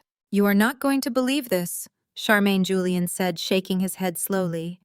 Yesterday afternoon, a massive wire transfer for $42,000 cleared his operating account. The designated payee is a high-end luxury jeweler located in the Buckhead shopping district. I stared at Julian, the sheer absurdity of the situation sinking deep into my mind. A jeweler. I quickly picked up my phone and opened Vanessa's Instagram page. She had recently posted a brand new photo just hours ago. It was a close-up shot of her wrist resting casually on the leather steering wheel of her husband's car. Wrapped tightly around her wrist was a brand new, fully customized, diamond-encrusted Audemars Piguet watch. The caption beneath the photo read, "Early celebration gift from my amazing husband for his huge award this weekend. When he wins, we all win. Blessed lifestyle. God is good." I dropped the phone onto my desk, the heavy thud echoing in the quiet room. He took the bailout money my parents mortgaged their entire future to give him the exact money meant to save his business from total legal collapse. And he let his vain wife spend it on a diamond watch to wear to his fake award ceremony. He bought the watch to keep her from filing the divorce papers she threatened him with. On Tuesday, I concluded the entire pathetic, tragic picture, finally coming into crystal clear focus. He prioritized his fragile ego and his fake marriage over his binding legal debt obligations. Julian locked his tablet, his posture straightening into a rigid, fiercely businesslike stance. The motive does not matter to the bank, Charmaine. All that matters is the cold, hard math. The balloon payment has officially bounced. The standard 48-hour grace period does not exist on these predatory contracts. As of 5:01 this evening, Trey's Elite Luxury Rentals is legally in default on the $250,000 loan. And because of the cross-collateralization clause we meticulously maintained during the acquisition, I added my voice, cold calm and incredibly precise. "Exactly," Julian confirmed, his eyes locking with mine. His immediate default on the forged loan instantly triggers an automatic default on the $400,000 commercial mortgage. Your parents are now legally in default as well. The entire financial structure has completely collapsed. The trap was officially sprung. There was no more waiting. There was no more positioning pieces on the chessboard. The game was effectively over, and I held the ultimate winning hand. Julian looked at me, waiting for the final definitive command. "How do you want to proceed? Do we issue the standard default notices via certified mail? Do we send the repo agents to his Midtown office on Monday morning?" "No," I said, standing up from my desk and smoothing the front of my tailored navy suit jacket. "I am not sending a piece of paper in the mail. My family values public appearances more than anything else in the entire world. They worship blindly at the altar of public opinion. If I send them a private legal notice, they will just try to manipulate me behind closed doors. They will cry, they will beg, and they will try to use my father's pastoral standing or my mother's fake tears to force me into submission." I picked up the thick black cardstock invitation to the Atlanta Business Pioneer Gala and tapped it against the smooth surface of my desk. "They want me to come see what real success looks like," I said, a dangerous, unwavering resolve settling deep into my bones. "They want me to watch him stand on a stage and receive a fake award funded entirely by their stolen retirement money. So that is exactly what I am going to do. I am going to gracefully accept their generous invitation." Julian smiled, a sharp, predatory expression that perfectly matched my own. "Do you want me to coordinate with the legal recovery team immediately?" "Yes," I ordered, my voice ringing with absolute authority. "Contact the Fulton County Sheriff's Department Fraud Division right now. Tell them we have concrete, undeniable evidence of a federal felony and an active finalized default on $650,000 of secured commercial debt. Have the forensic auditors prep the seizure documents. I want a full fleet of flatbed tow trucks gassed up and ready to move on my exact command." Julian nodded firmly, his hand already reaching for his phone.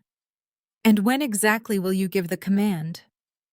I looked down at the crushed gold wax seal on the VIP invitation, imagining my mother's smug face as she sealed it. "Saturday night," I replied coldly. Right in the middle of his pathetic acceptance speech, Julian did not waste a single second. Early Saturday morning, while my mother was likely getting her hair styled, and Vanessa was undoubtedly booking a professional makeup artist for her social media cameras, I walked through the heavy glass doors of the Fulton County Sheriff's Department. I was not alone. I was flanked by Julian, my lead corporate attorney Sarah, and two of our top forensic accountants. We did not wait in the public lobby. We were escorted directly into the secure office of Detective Harrison, the head of the white-collar fraud division. Harrison was a seasoned investigator who had seen every type of corporate embezzlement and financial scam Atlanta had to offer. But when my team laid the thick, meticulously organized binders of evidence onto his metal desk, even he was genuinely stunned by the sheer brazen stupidity of my brother's actions. I sat across from him and walked him through the entire timeline with absolute precision. I started with the original commercial line of credit I had provided and subsequently revoked. Then I handed him the IP address logs our tech team had legally acquired, proving definitively that the $250,000 fraudulent loan application was submitted directly from the wireless network inside Trey's leased Midtown office. Finally, I placed the high-resolution digital analysis of the forged signature right in front of him.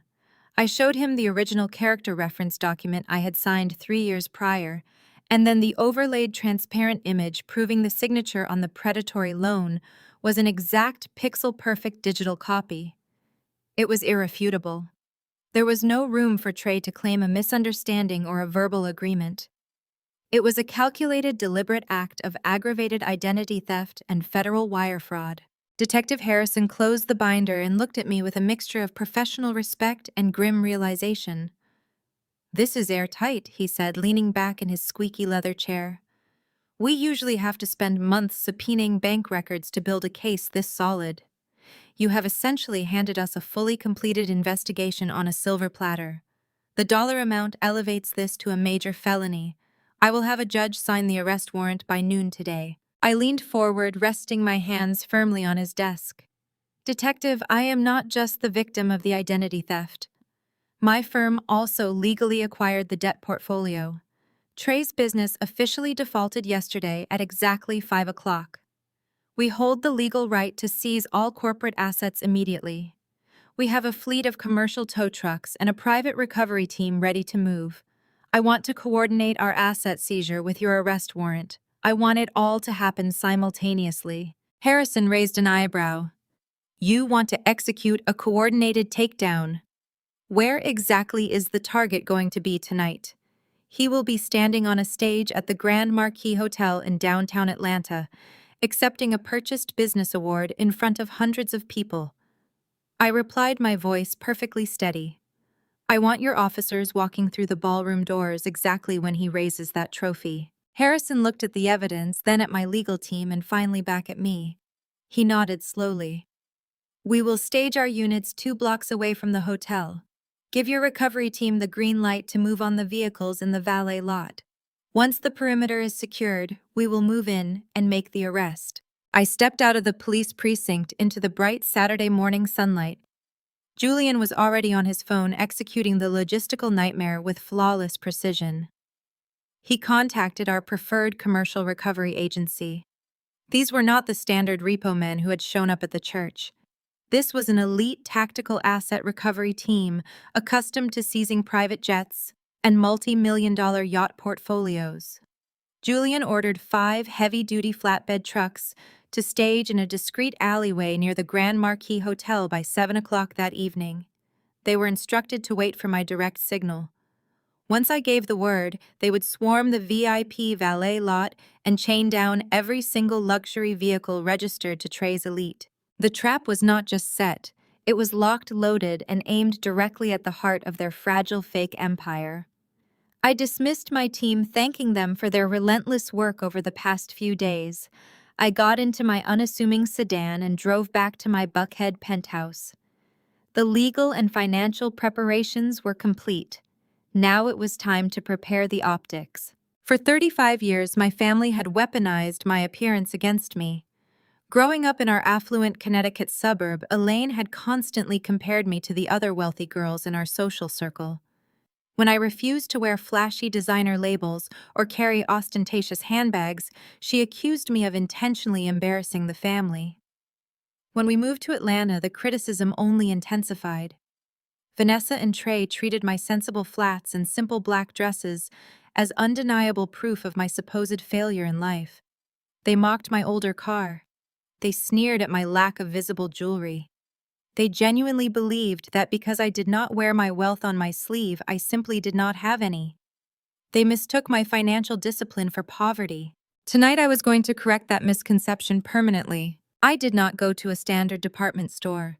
I had my personal assistant contact a highly exclusive private stylist who catered exclusively to Atlanta's ultra-high net worth individuals.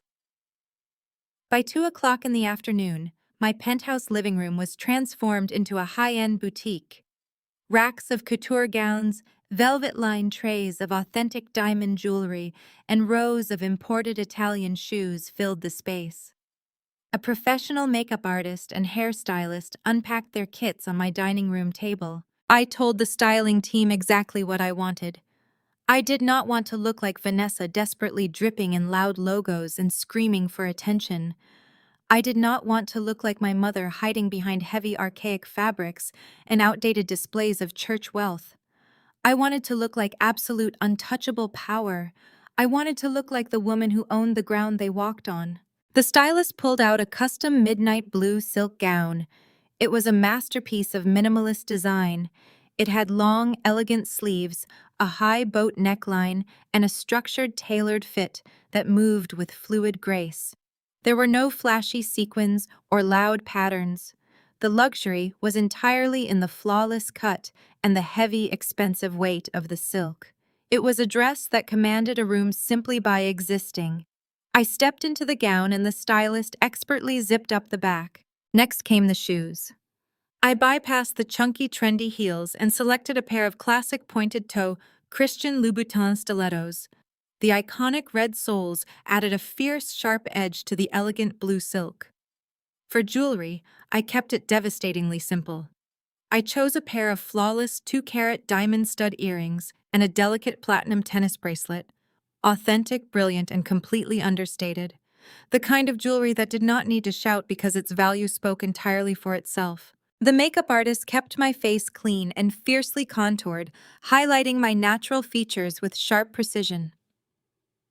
My hair was pulled back into a sleek, immaculate chignon, entirely devoid of the messy, dramatic curls Vanessa always favored. When they finally stepped back and allowed me to look into the full-length mirror, the transformation was completely breathtaking. I stared at my reflection. The woman looking back at me was not the quiet, compliant scapegoat who used to hide in her pale blue bedroom. She was not the daughter who absorbed Elaine's toxic insults or James's narcissistic demands. She was not the sister who quietly paid the bills to keep the peace. The woman in the mirror was a silent partner at a ruthless venture capital firm. She was a master of corporate strategy. She was a woman who held the legal deeds to her parents' retirement and her brother's freedom. The midnight blue gown was not just a dress. It was my armor. My phone buzzed on the vanity. It was a text message from Julian. The recovery team is in position. The Fulton County units are staged and holding at the designated perimeter. We are waiting on your command. I picked up the heavy black cardstock invitation to the Atlanta Business Pioneer Gala. I traced my finger over the gold wax seal one last time. They wanted me to witness real success. They wanted me to sit in the audience and applaud while they celebrated a lifestyle built entirely on theft, fraud, and my stolen identity. They thought they had finally won the lifelong war they had waged against my self-esteem. I slipped my phone into a sleek black velvet clutch. I walked out of my penthouse and took the private elevator down to the lobby. I did not walk out to my older sedan. Waiting for me at the curb was a pristine black Maybach with a uniformed private driver standing at attention by the open rear door. My firm retained a corporate fleet for executive use, and tonight I required the transportation of a true executive. The driver tipped his hat respectfully. "Good evening, Ms. Wilson. Are we heading to the Grand Marquis Hotel?" "Yes," I replied, sliding into the spacious leather-lined back seat. The heavy door closed with a solid, isolating thud, shutting out the noise of the city. The powerful engine purred quietly as we pulled away from the curb, gliding smoothly toward downtown Atlanta. I looked out the tinted window at the passing city lights. The stage was set. The audience was seated. The actors were entirely oblivious to the script change. It was time to pull the curtain down on Trey's elite luxury rentals, and I was going to enjoy every single second of the finale. The black Maybach glided to a smooth halt in front of the sweeping entrance of the Grand Marquis Hotel. The valet attendants dressed in crisp white jackets immediately stepped forward to open the heavy doors. I stepped out into the warm evening air, my pointed Louboutins clicking sharply against the pristine pavement. The PR agency Trey had hired was definitely earning their $30,000. A faux red carpet had been rolled out, leading up to the grand staircase, lined with hired photographers, snapping pictures of the local elite as they arrived. I walked past the flashing bulbs without acknowledging them, my midnight blue silk gown flowing effortlessly around me. I handed my coat to the cloakroom attendant and walked through the massive double doors into the main ballroom. The scene inside was a masterclass in artificial extravagance. Massive crystal chandeliers hung from the vaulted ceilings, casting a warm golden glow over the room. Dozens of round tables were draped in heavy black velvet, decorated with towering floral centerpieces and illuminated ice sculptures. At the very front of the room stood a massive stage flanked by digital screens, proudly displaying the logo for the Atlanta Business Pioneer Gala. The room was already packed with hundreds of people, local politicians, real estate developers, and various socialites mingled with champagne flutes in hand. And right in the center of the room, soaking up the attention like a sponge, was my family. Trey was holding court near the main bar, wearing a deep burgundy velvet tuxedo with a black silk lapel. He was aggressively networking, laughing loudly at a joke made by a prominent city councilman, playing the role of the untouchable corporate mogul to absolute perfection.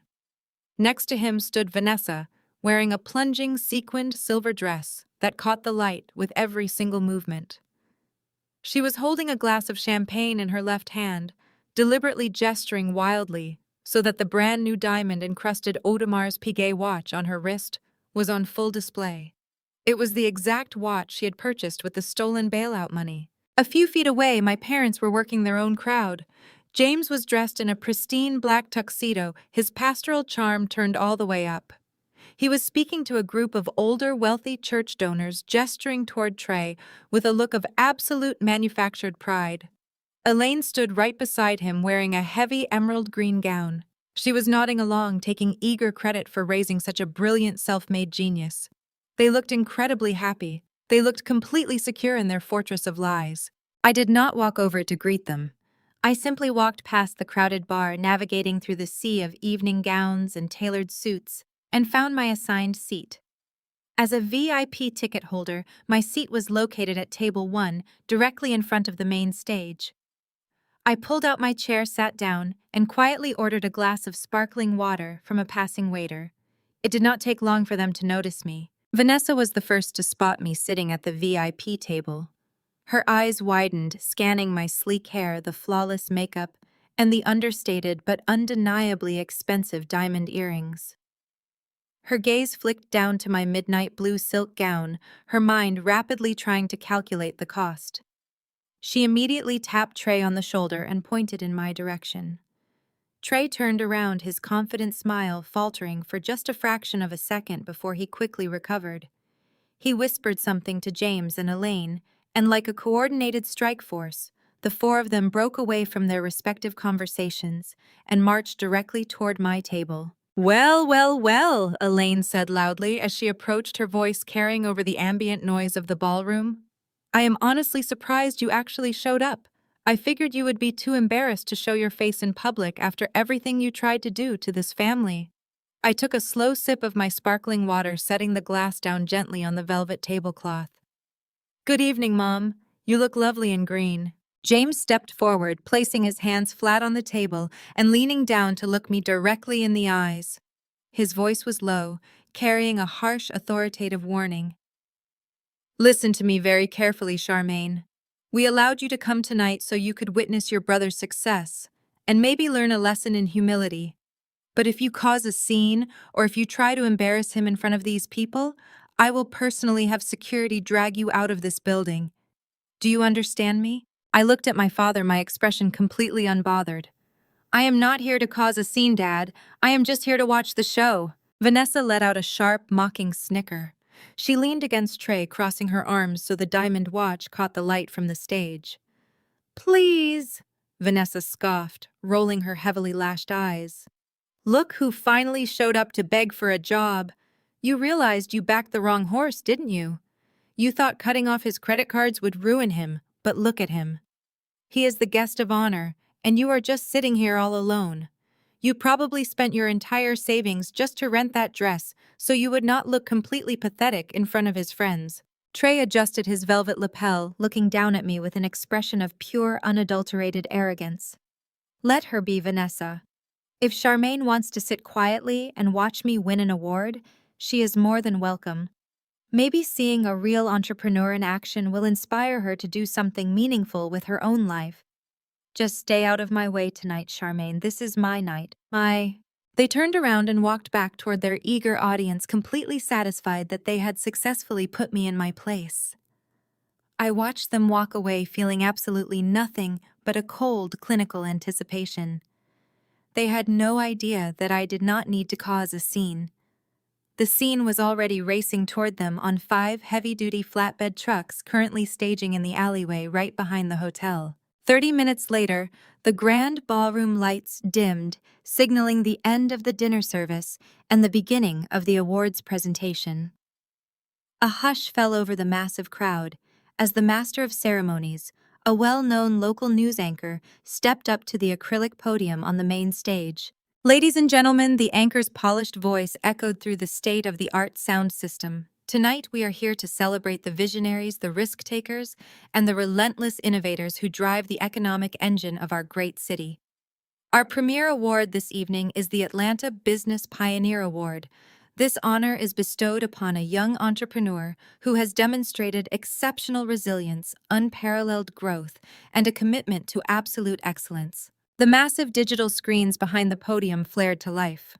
The PR agency had produced a highly stylized dramatic video montage.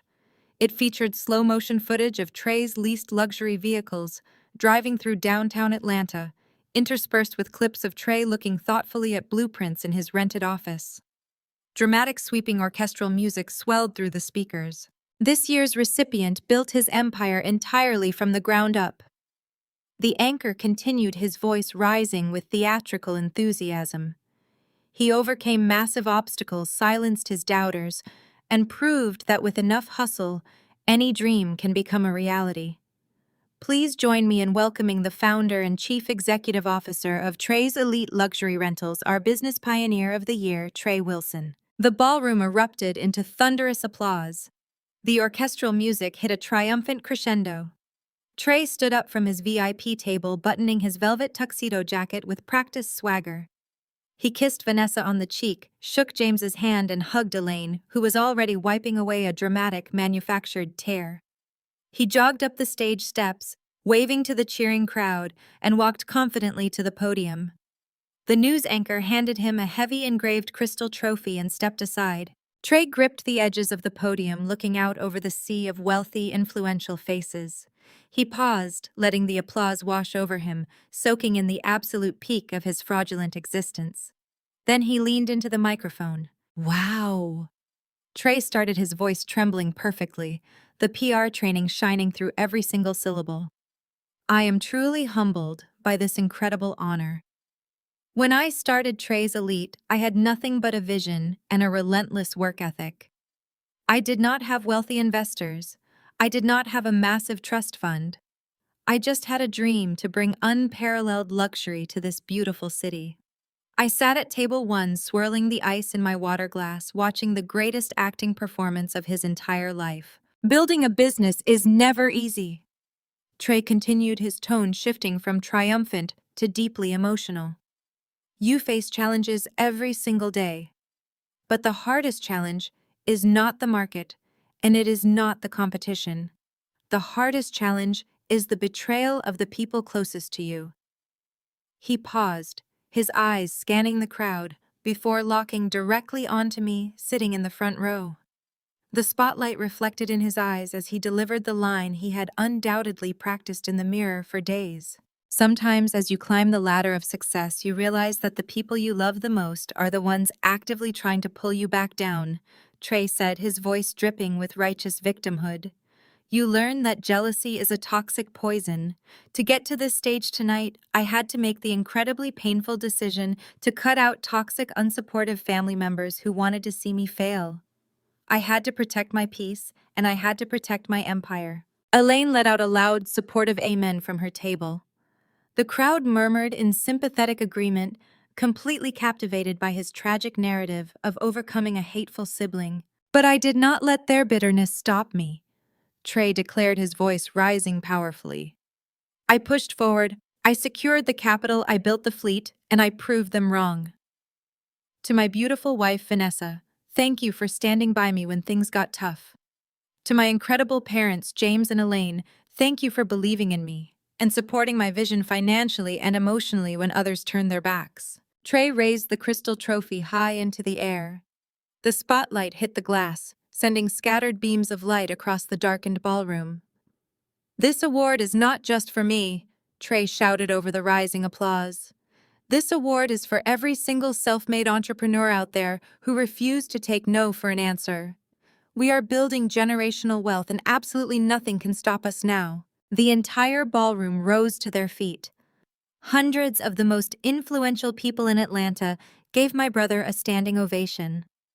Trey stood at the podium, bathed in the spotlight, crying fake tears of joy, holding a purchased award for a bankrupt company, wearing a tuxedo paid for by a stolen identity. It was the absolute, undeniable zenith of his delusion. He was on top of the world, and that was exactly where I wanted him. The higher the pedestal, the more devastating the drop. I reached into my black velvet clutch and pulled out my phone. I unlocked the screen, opened my secure messaging application, and pulled up Julian's contact profile. I typed 2 simple words: execute now. I hit send, slipped the phone back into my clutch, and leaned back in my chair. The finale had officially begun. Trey stood at the center of the massive stage, basking in the glow of the spotlights. He raised his crystal glass of champagne high into the air, a picture of absolute manufactured triumph. The wealthy crowd followed his lead, hundreds of glasses raised in a unified toast to the city's newest fraudulent pioneer. To the future of Black excellence, Trey shouted, his voice echoing through the massive speakers and bouncing off the tall walls. To building an empire that nobody can ever tear down. Before a single person could take a sip of their expensive champagne, the heavy double oak doors at the back of the grand ballroom flew open with a violent, echoing crash. The sheer force of the impact sent a shockwave through the room. Heads snapped around in utter confusion. The celebratory orchestral music that had been playing softly in the background was abruptly cut off, leaving a ringing, suffocating silence in its wake. Marching through the open doors was not a group of late-arriving VIP guests. It was a highly coordinated strike team. 2 uniformed Fulton County Sheriff deputies led the formation, their hands resting firmly on their duty belts, their faces set in grim, uncompromising expressions. Right behind them walked 3 forensic auditors, dressed in sharp, identical gray suits, carrying thick leather briefcases and stacks of legal folders. The synchronized sound of their heavy footsteps echoed against the marble floor as they marched directly down the center aisle of the ballroom, parting the sea of elite guests like a blade cutting through silk. Trey froze on the stage, his champagne glass hovering frozen in midair. The confident, arrogant smile melted off his face, replaced instantly by a look of sheer, unadulterated terror. He looked past the bright spotlights, his eyes locking onto the approaching deputies. At table 1, my father, James, stood up abruptly, his chair scraping loudly against the floor. "What is the meaning of this?" James demanded, his booming pastoral voice, trying and failing to project authority over the sudden chaos. "Who authorized security to let these people in?" I did not wait for the deputies to answer him. I pushed my chair back and stood up. My midnight blue silk gown caught the ambient light of the chandeliers as I walked calmly away from my table. I did not walk toward the center aisle. I walked directly toward the audio-visual control board positioned at the side of the stage. The young technician sitting behind the complex mixing desk looked up at me with wide, panicked eyes. He had no idea what was happening. "Step away from the board," I told him, my voice leaving absolutely no room for negotiation. I reached over the complex array of sliding dials and glowing buttons, grabbing the primary wireless microphone resting on the edge of the console. I flicked the power switch to the on position. The microphone let out a sharp, high-pitched feedback squeal that immediately grabbed the attention of every single person in the massive room. I walked to the center of the floor, standing right between the advancing sheriff deputies and the stage where my brother was currently paralyzed with fear. I looked up at Trey, then out at the hundreds of influential politicians, investors, and socialites staring at me in complete shock. "Excuse me," my voice boomed through the massive concert-quality speakers vibrating through the floorboards and commanding absolute silence. The murmurs of the crowd died instantly. Before we celebrate the massive success of Trey's elite luxury rentals, there is a minor administrative update regarding the status of this so-called empire. As the primary debt holder of his company, I need to announce that as of 5 o'clock this evening, the business is in official receivership for defaulting on $650,000 in commercial loans. The collective gasp from the crowd was audible. It was a sharp, synchronized intake of breath from hundreds of people who had just been applauding his financial genius seconds before. The elite society of Atlanta thrived on gossip, and I had just served them the ultimate scandal on a silver platter. "Charmaine, what in God's name are you doing?" James roared, his face turning a dangerous, volatile shade of crimson. He rushed forward, abandoning his table and storming toward me. "Put that microphone down and sit back down right this second. Have you lost your mind? You are ruining your brother's night. Security, get her out of here." I ignored my father completely. I did not even flinch as he closed the distance between us. The two sheriff deputies immediately stepped forward, blocking James's path and holding up their hands to keep him back. "Sir, step away from the woman," the lead deputy ordered firmly. "This is an active and legal asset seizure operation." James stopped dead in his tracks, his eyes darting frantically from the armed deputies to me. "Asset seizure." James sputtered, the reality of the situation completely short-circuiting his brain. "What are you talking about? He just received $400,000 on Tuesday. He is completely solvent." I turned my gaze away from the shocked audience and looked directly at my father. Then I looked up at Trey, who was gripping the podium so hard his knuckles were turning white. His velvet tuxedo suddenly looked like a cheap Halloween costume. Vanessa was standing frozen near the bar, her jaw completely unhinged, her hand instinctively covering her new diamond watch, as if trying to hide the evidence of their massive financial crime. I reached into my black velvet clutch and pulled out the thick, folded stack of legal deeds. I held them up in the air, the bright stage lights illuminating the heavy watermarked paper and the red legal seals. "I bought your debt, Trey," I said, my voice echoing relentlessly through the silent ballroom. "Every single penny of it. The bank did not loan you that $400,000 on Tuesday. I did. The shell corporation that purchased the high-risk commercial mortgage secured by Mom and Dad's house belongs entirely to my venture capital firm." Elaine let out a piercing, hysterical scream from table 1. She clutched her chest, her emerald green gown suddenly looking completely absurd as she collapsed back into her chair. "Our house." Elaine wailed, the horrific realization finally crashing down on her. "James, what is she saying about our house?" "I am saying that you bet your entire fully paid-off estate on a fraudulent company." I continued, showing zero mercy to the woman who had spent my entire life tearing me down. "And worse, you tied that new mortgage directly to the predatory bridge loan Trey took out on Monday morning." Trey stumbled back a step, almost knocking over the expensive crystal trophy sitting on the podium.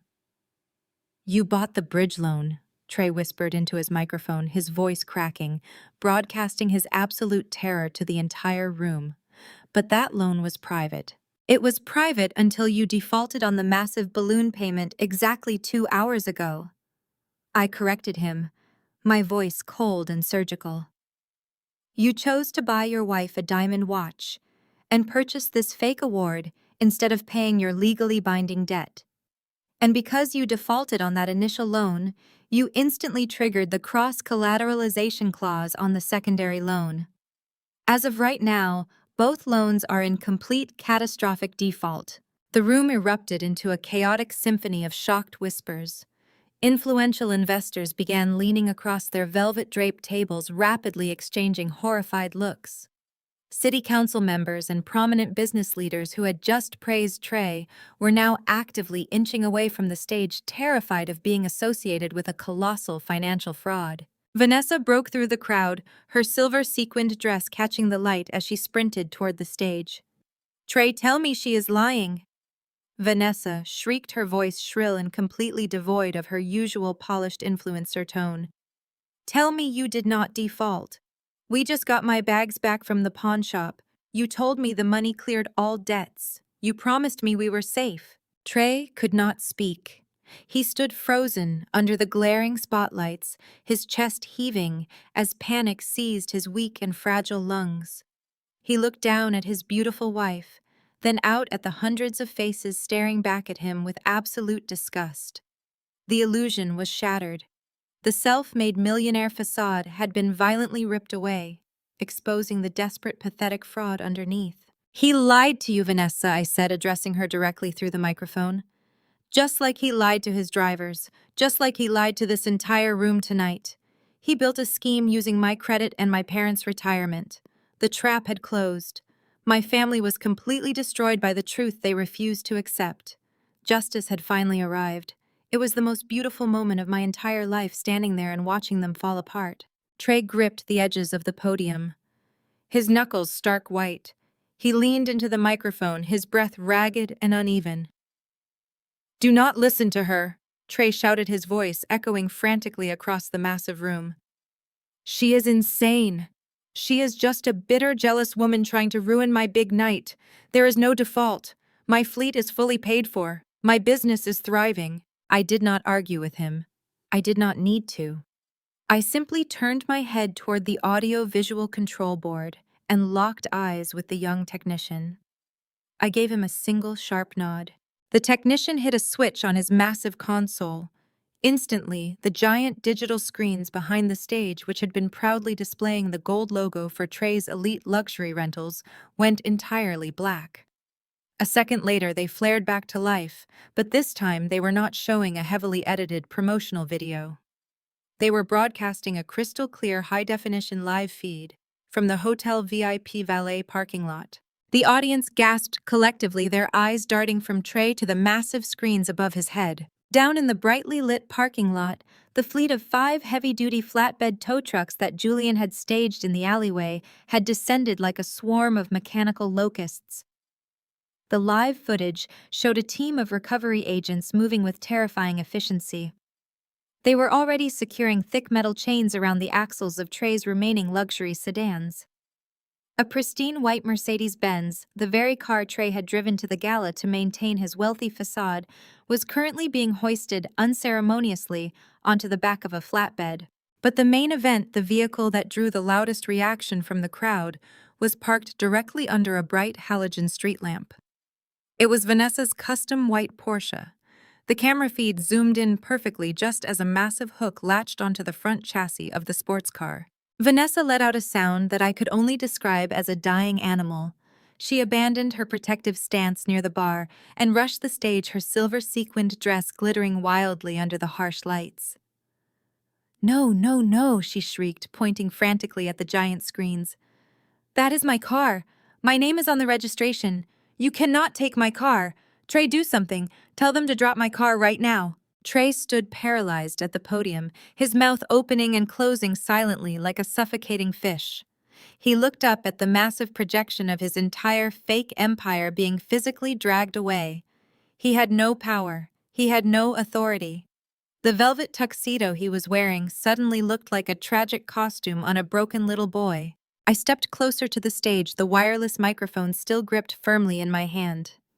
"Your name might be on the registration, Vanessa," I announced calmly, my voice cutting through her hysterical screaming.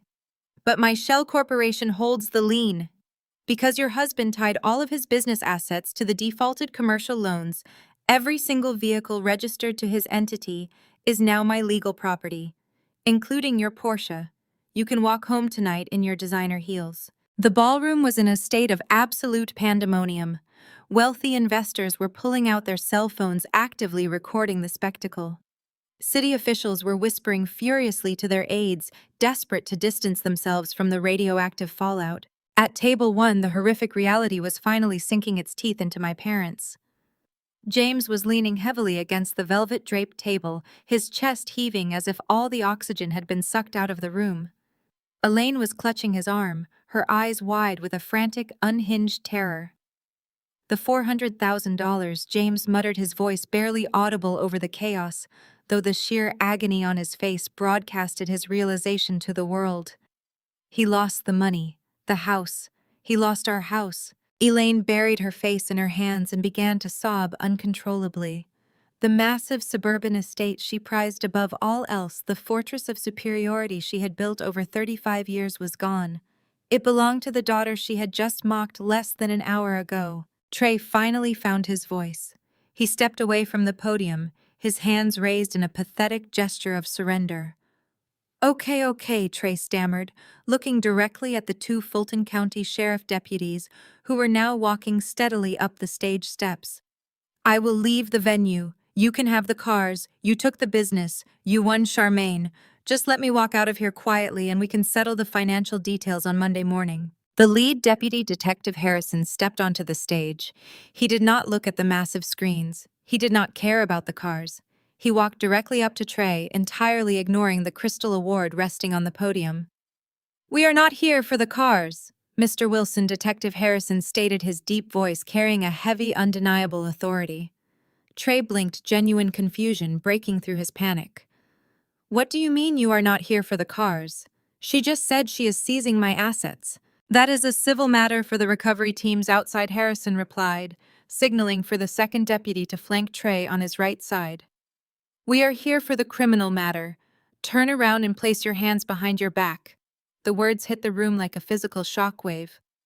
Criminal matter. The murmurs in the crowd instantly died, replaced by a deafening, electrified silence.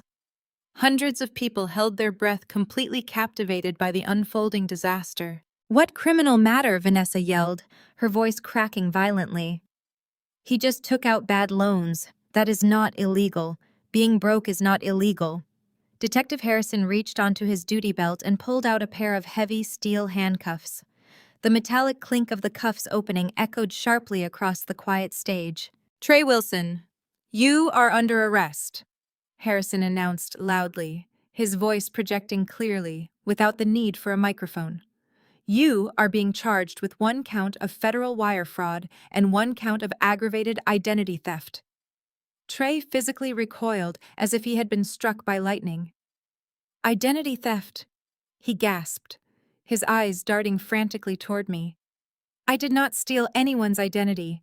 I am a legitimate businessman. Harrison grabbed Trey's right arm and twisted it firmly behind his back.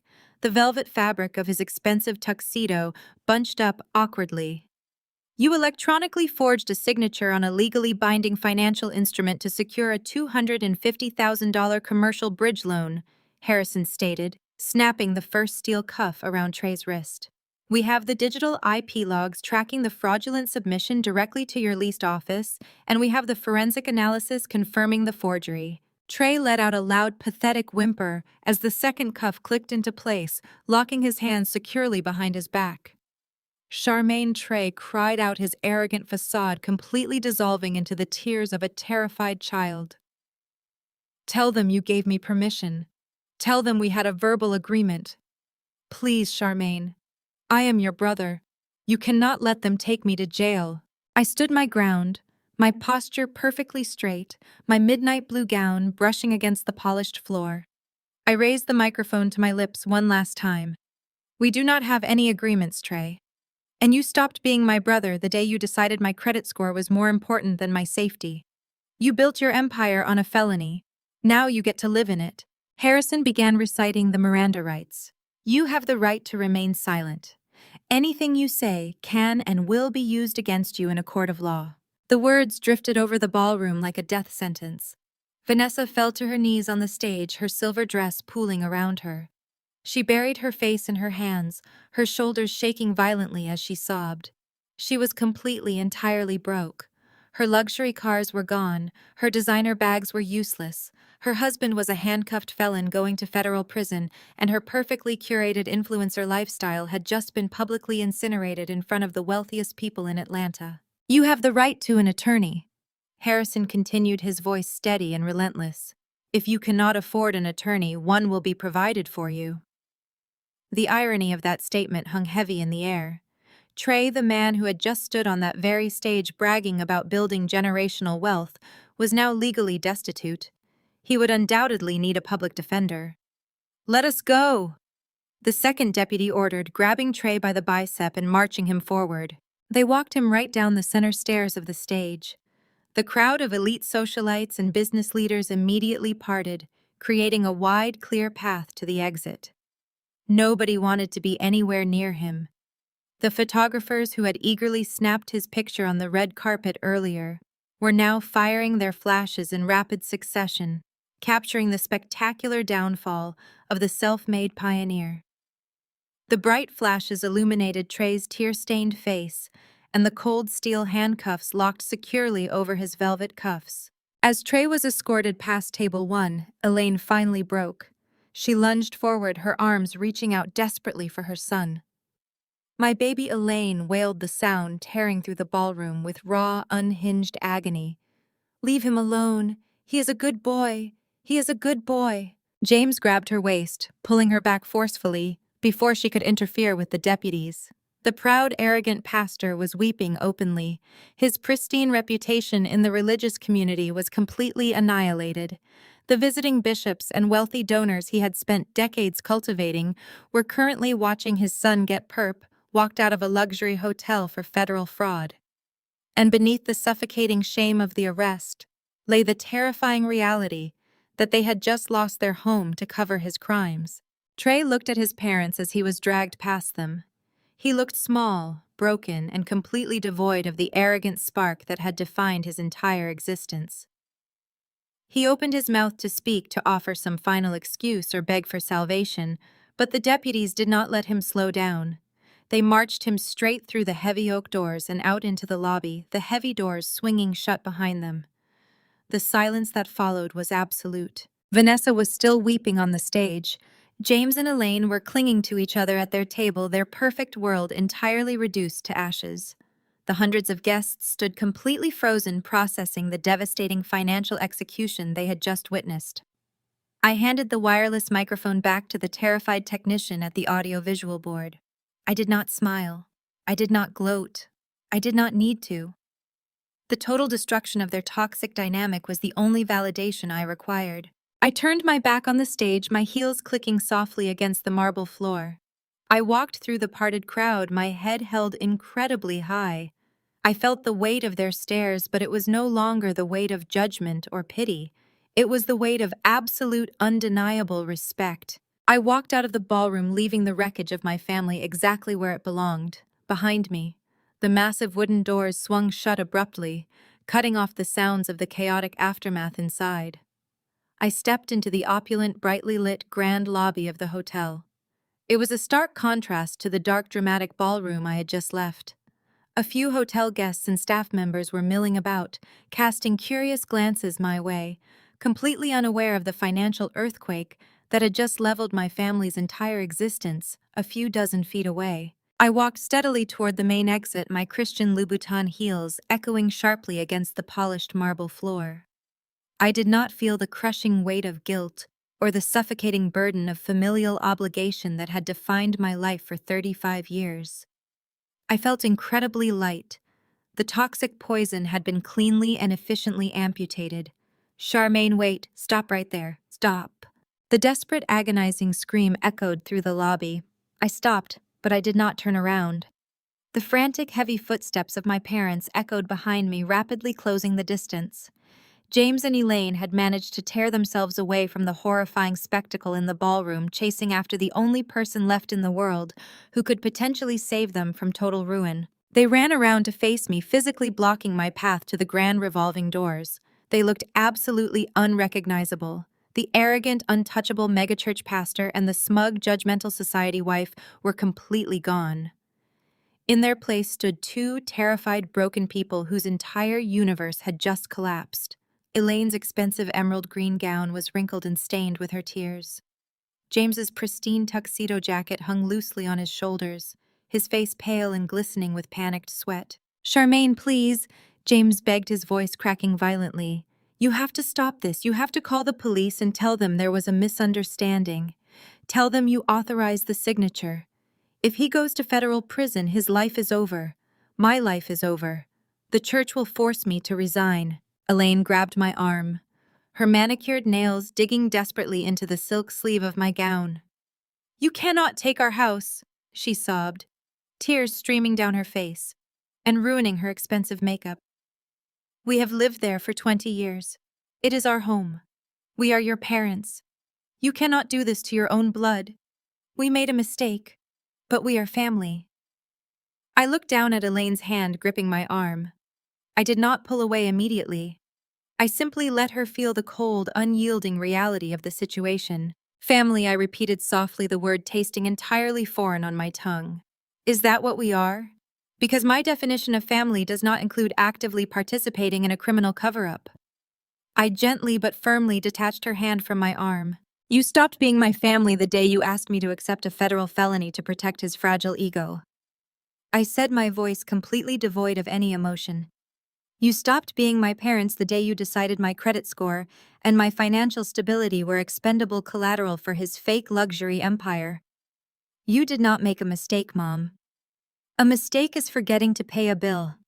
Taking out a predatory commercial loan against your fully paid-off house to fund a fraudulent business is a calculated, devastating choice. And now you are facing the consequences of that choice." James took a step closer, his eyes wide and pleading. "We will pay you back, Charmaine. I swear to God, we will pay you every single cent of the $400,000. Just give us time. Just give us back the deed to the house." I stared at the man who had threatened to completely disown me just a few days prior. "Pay me back with what, Dad?" I asked surgically. "Your retirement fund is gone. You liquidated it to secure the loan. Your son is going to federal prison so his company cannot generate any revenue. And the church is going to fire you the second this scandal hits the local news tomorrow morning. You have absolutely nothing left." The absolute truth hit James like a physical blow. He stumbled back a step, his mouth opening and closing as his brain desperately tried to find a logical argument that simply did not exist. Elaine fell to her knees right there in the middle of the luxury hotel lobby.